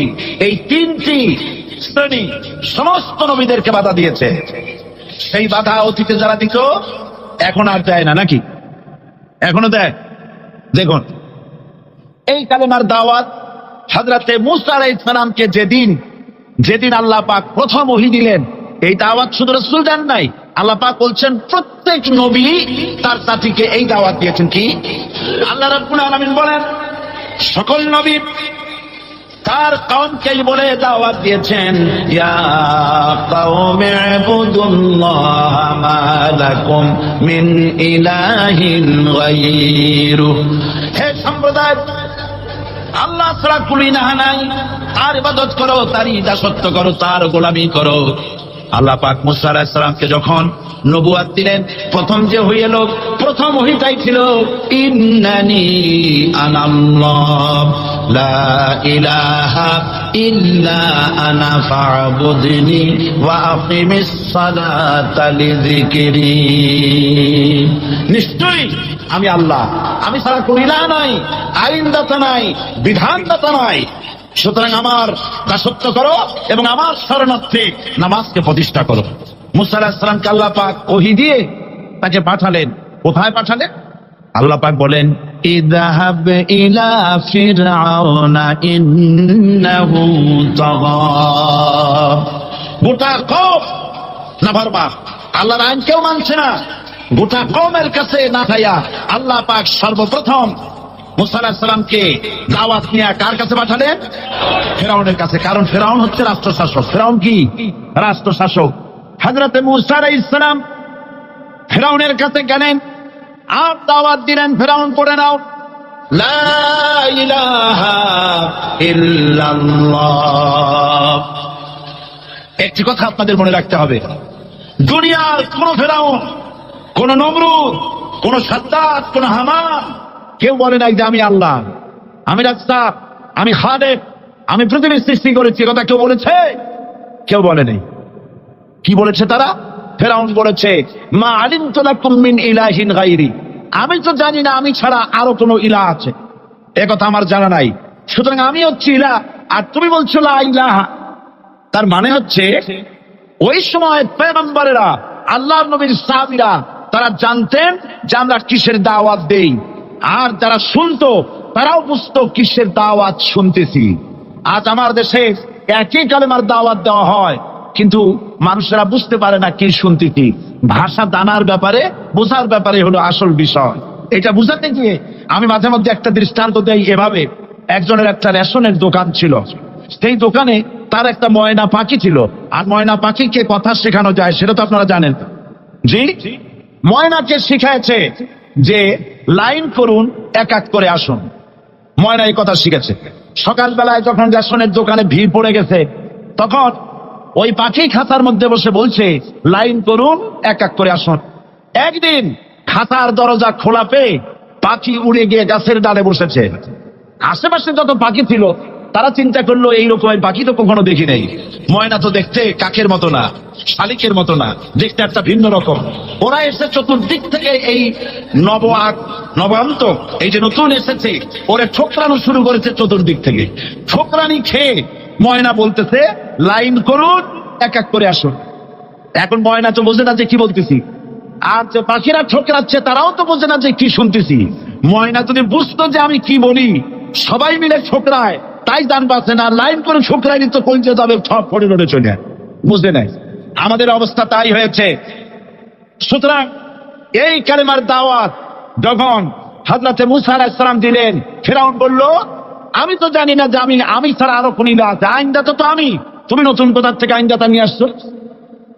ফিরআউন বলছে দেখো আমারে বাদ দিয়া যদি অন্য কাউকে ইলাহ বলে তুমি মানো আর সেই শিক্ষা তুমি জাতিকে দাও, তাহলে আমি তোমাকে ধরে লাআজআলান্নাকা মিনাল মাসজুনিন, আমি তোমাকে কারারুদ্ধ করব, আমি তোমাকে জেলখানায় ঢুকিয়ে দেব। রাষ্ট্রশক্তি প্রথম বাধা দিল কারা বলেন সবাই? সেই বাধা কি ওখানে শেষ হয়েছে না এখনো আছে? আছে কিনা জোরে বলেন। আমি তোমাকে জেলখানায় ঢুকাবো। হযরতে মূসা আলাইহিস সালাম বলেন ফিরআউন জেলের ভয় আমি করি না, আমার কি জেলের ভয় দেখায় লাভ নাই, আমি আল্লাহ পাকের পয়গম্বর হযরতে মূসা আলাইহিস সালাম। ফিরআউনের দরবার আছে, লোক লস্কর আছে, তার অস্ত্রের অভাব নাই। আল্লাহ রাব্বুল আলামিন মূসা আলাইহিস সালামের কাছে একটা অস্ত্র দিয়ে দিছিলেন কিনা? আল্লাহ পাক হযরত মূসাকে বলেছেন ওয়া মা তিলকা বিয়ামিনিকা ইয়া মূসা, মূসা রে তোমার হাতে ওটা কি? মূসা আলাইহিস সালাম বললেন এটা লাঠি। আল্লাহ পাক বললেন ফেলে দাও লাঠি। লাঠি ফালাই দিলেন, কি হয়ে গেল? হিয়া আইয়াতুন তাসআ, লাঠি হয়ে গেল। এখন লাঠি পড়ে সাপ হয়ে গেল। সাপ দেখে নবী হোক, ওলি হোক, সাহাবী হোক আর আলেম হোক, সাপ দেখলে ভয় করে না মানুষের? মূসা আলাইহিস সালাম ভয় পেয়েছে। আল্লাহ রাব্বুল আলামিন হযরত মূসাকে শোনায় দিলেন খুযহা ওয়া লা তাখাফ সানুঈদুহা সিরাতাল উলা, ধরো লা তাখাফ, ভয় পেও না। আল্লাহ বলছেন ধরো, ভয় পেও না। ধরার সঙ্গে সঙ্গে স্বাভাবিক অবস্থায় ফিরে আসবে, আবার লাঠি হয়ে যাবে। এখন আল্লাহ বলছেন ধরো। মূসা আলাইহিস সালাম কি ভয় পাওয়া উচিত হবে? উচিত হবে? মূসা আলাইহিস সালাম কি ভয় পাইছিলেন? কারণ হচ্ছে এই দুশমনের শক্তিটা খুব বড়ই দেখা দেয়, মনে হয় যেন অনেক বড় কি জানি কি। আল্লাহ পাক বলছেন ইন্না কাইদা শায়তানে কানা দাঈফা, শয়তানের চক্রান্ত যতই তুমি মনে করো অনেক ষড়যন্ত্রের জাল বিস্তার হয়ে আছে, আল্লাহ কিছুই না, যাই অত্যন্ত দুর্বল। আল্লাহ পাক বললেন ধরো। মূসা আলাইহিস সালাম সাপ ধরলেন, সঙ্গে সঙ্গে লাঠি হয়ে গেল। ফিরআউন বরদাস্ত করলো না, রাষ্ট্রশক্তির পক্ষ থেকে আক্রমণ শুরু হলো। অপরাধ কি? মূসা আলাইহিস সালামের অপরাধ কি? কি অপরাধ? মাশাআল্লাহ বুঝতে পেরেছেন। অপরাধ হচ্ছে তিনি বলেছেন লা ইলাহা, ধরে বলেন লা ইলাহা ইল্লাল্লাহ। এই কালেমাকে আজ আমরা ভিক্ষার গুলি বানাইছি। এটা হলো সার্বভৌমত্বের গুলি, এটা হচ্ছে আল্লাহ পাকের সার্বভৌমত্বের কথা। আজ আমরা মানুষের কাছে আমরা শুনি মানুষেরা ভিক্ষা চায়, লা ইলাহা ইল্লাল্লাহ, এক মুঠ চাউল দেন, লা ইলাহা ইল্লাল্লাহ 10 খান পাই দেন। এই হচ্ছে কালেমার জিকির। আবার কেউ তো জিকির করতেছে লা ইলাহা আস্তে, ইল্লাল্লাহ জোরে, এমন জোরে কলম সাফ করে, কলম তাতে থাকলেও পারে গেলেও পারে। এই কালেমার এর আঘাত পয়গম্বররা মেরেছেন। হযরতে মূসা আলাইহিস সালাম যখন বলেছেন লা ইলাহা ইল্লাল্লাহ, এই ধাক্কা ফিরআউন বরদাস্ত করতে পারে নাই। দরিয়ায় নীলের ভিতরে আল্লাহ পাক ডুবাই শেষ করে দিয়েছেন, দেন নাই? হযরতে মূসা আলাইহিস সালাম তার উম্মতেরা দরিয়ার পাশে বসে দ্বীনি কথাবার্তা বলতেছেন। এমন সময় ফিরআউন, তার শত্রু হচ্ছে মূসা আলাইহিস সালাম। শত্রু কেন? মূসা কি ফিরআউনের পাকা ধানে মই দিয়েছে নাকি? বলেন আপনারা। তার হালের গরু পিটায় মারছে নাকি? অপরাধ হলো তিনি আল্লাহর জমিনে আল্লাহর আইন প্রতিষ্ঠার কথা বলেছেন। এই শুধুমাত্র এই অপরাধে ফিরআউন তার দলবল নিয়ে 3 দিক থেকে আক্রমণ করেছে। মুসা আলাইহিস সালামের উম্মতেরা ভয় পেয়ে গেছেন। তারা বলছেন, ইন্না লামুদরাকুন, আমরা পাকড়াও হয়ে গেছি। 3 দিকে সারসী আক্রমণ, 3 দিকে শত্রু, একদিকে দরিয়া, পালাবার রাস্তা আছে? হযরত মুসা আলাইহিস সালাম ভয় পেয়ে গেলেন, সারেন্ডার করলেন না। হযরত মুসা আলাইহিস সালাম বললেন, কাল্লা, কখনো নয়, ভয় পাওয়ার কোনো কারণ নাই। রব্বি সায়াহদিন, অবশ্যই আমার রব আমার জন্য রাস্তা করে দিবেন। ভয় পাইও না, আমার রব রাস্তা করে দিবেন। আল্লাহ রাব্বুল আলামিন হযরত মুসা আলাইহিস সালামকে অর্ডার করলেন, হাতের লাঠি দিয়া দরিয়ার উপরে আঘাত করো। হযরত মুসা আলাইহিস সালাম দরিয়ার উপর আঘাত করলেন।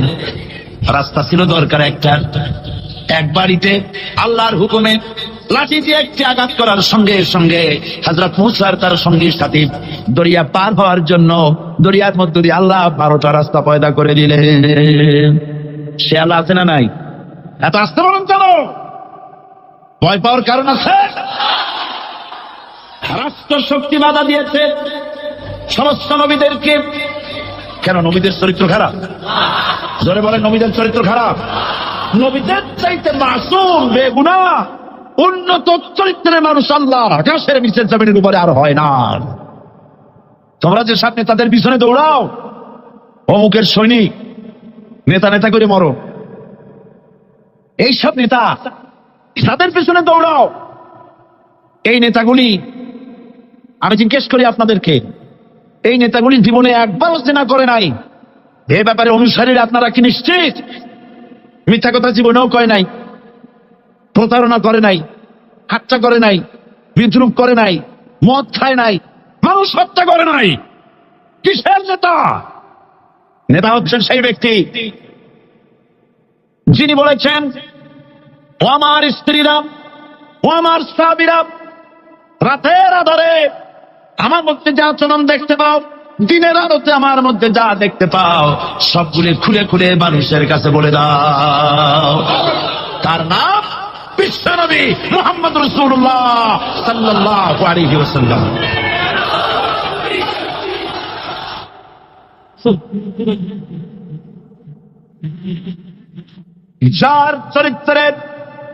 যার চরিত্রের সার্টিফিকেট আল্লাহ রাব্বুল আলামিন নিজে দিচ্ছেন, ওয়া ইন্নাকা লাআলা খুলুকিন আযীম। নবী হে, উন্নত চরিত্রের উপরে আপনি প্রতিষ্ঠিত। সুবহানাল্লাহ।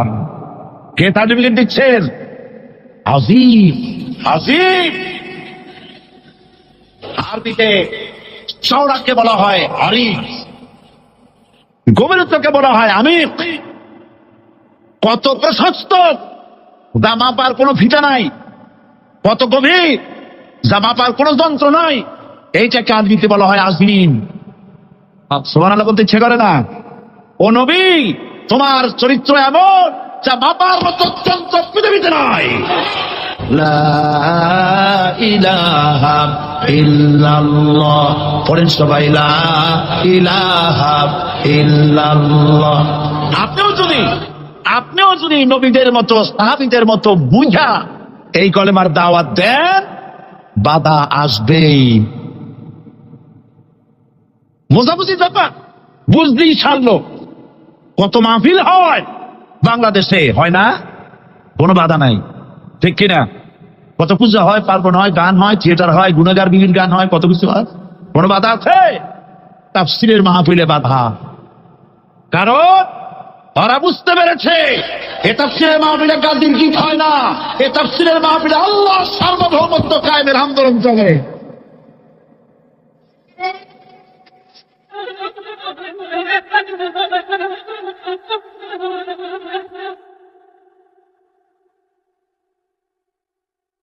বিশ্বকবি আল্লামা ইকবাল কি সুন্দর করে বলেছেন, आज भी हो जो इब्राहिम का इमाम पैदा आग कर सकती है एक अंदाजे गुलिस्तां पैदा।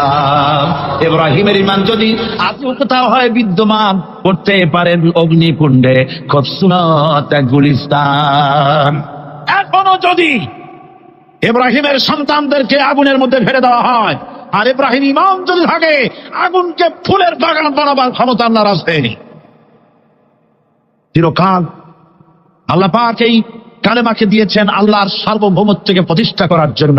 আয়াতুল কুরসি শুধু পড়ে বুকে ঢু দেওয়ার জন্য নয়, পড়ে না বারবার। আল্লাহু লা ইলাহা ইল্লা হুয়াল হাইয়ুল কাইয়্যুম।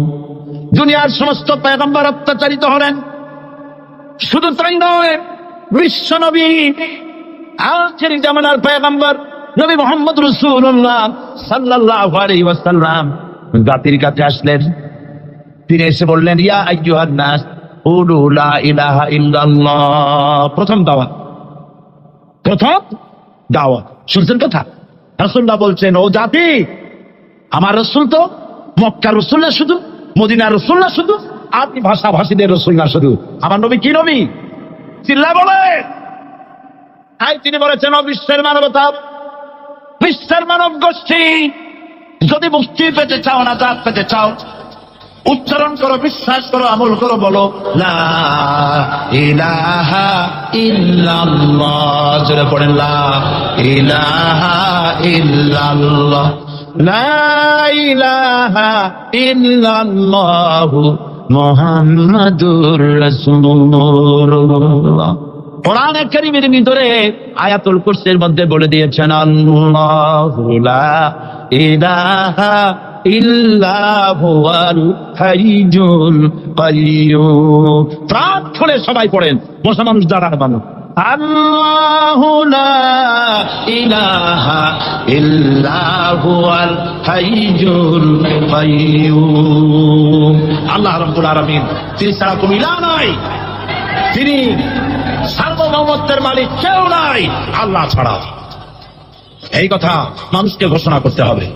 সুবহানাল্লাহ ওয়ালহামদুলিল্লাহ লা ইলাহা ইল্লাল্লাহ, সুবহানাল্লাহ ওয়ালহামদুলিল্লাহ লা ইলাহা ইল্লাল্লাহ, সুবহানাল্লাহ ওয়ালহামদুলিল্লাহ লা ইলাহা লা ইলাহা ইল্লাল্লাহু মুহাম্মাদুর রাসূলুল্লাহ। আল্লাহুম্মা আমিন।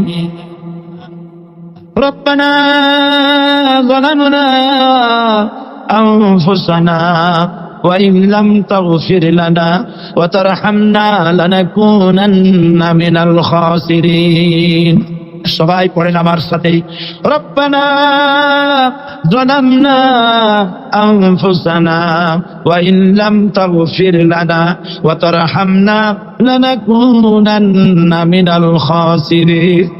রব্বানা যালামনা আনফুসানা ওয়া ইন লাম তাগফির লানা ওয়া তারহামনা লানাকুনান্না মিনাল খাসিরিন। আলোচনায় যদি কোনো ভুল হয়ে থাকে আল্লাহ দয়া করে মাফ করে দাও। রব্বুল আলামিন, আমাদের দোয়া তুলুদি জিকির আজকারে, আমাদের আলোচনায় তুমি যে খুশি হয়েছো যতটুকু, তার সবটুকুন বিশ্বনবী মুহাম্মাদুর রাসূলুল্লাহ সাল্লাল্লাহু আলাইহি ওয়াসাল্লামের রূহ মুবারকে পৌঁছায়া দাও। রব্বুল আলামিন, तमाम আম্বিয়ায়ে কিরাম, উলামায়ে মুতাকাদ্দিমিন, উলামায়ে মুতাআখিরিন, সালফে সালেহিন, যারা দুনিয়া থেকে মুমিন মুমিনাত বিদায় হয়ে গেল, আল্লাহ কবরগুলিকে জান্নাতের টুকরায় পরিণত করে দাও। রব্বুল আলামিন, এই লক্ষ লক্ষ মুসলমান নরনারী ভিক্ষুকের মতো তোমার দরবারে হাত তুলেছি।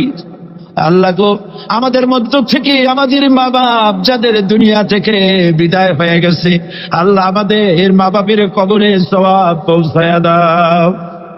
রব্বুল আলামিন, আত্মীয় স্বজন যদি বিদেশে থাকে, 2 মাস 6 মাস পর চিঠি দিয়া খোঁজ খবর পাওয়া যায়, প্রত্যেক দিন টেলিফোন করে খবর পাওয়া যায়। কিন্তু আমাদের মা বাপ যাদের মারা গেল,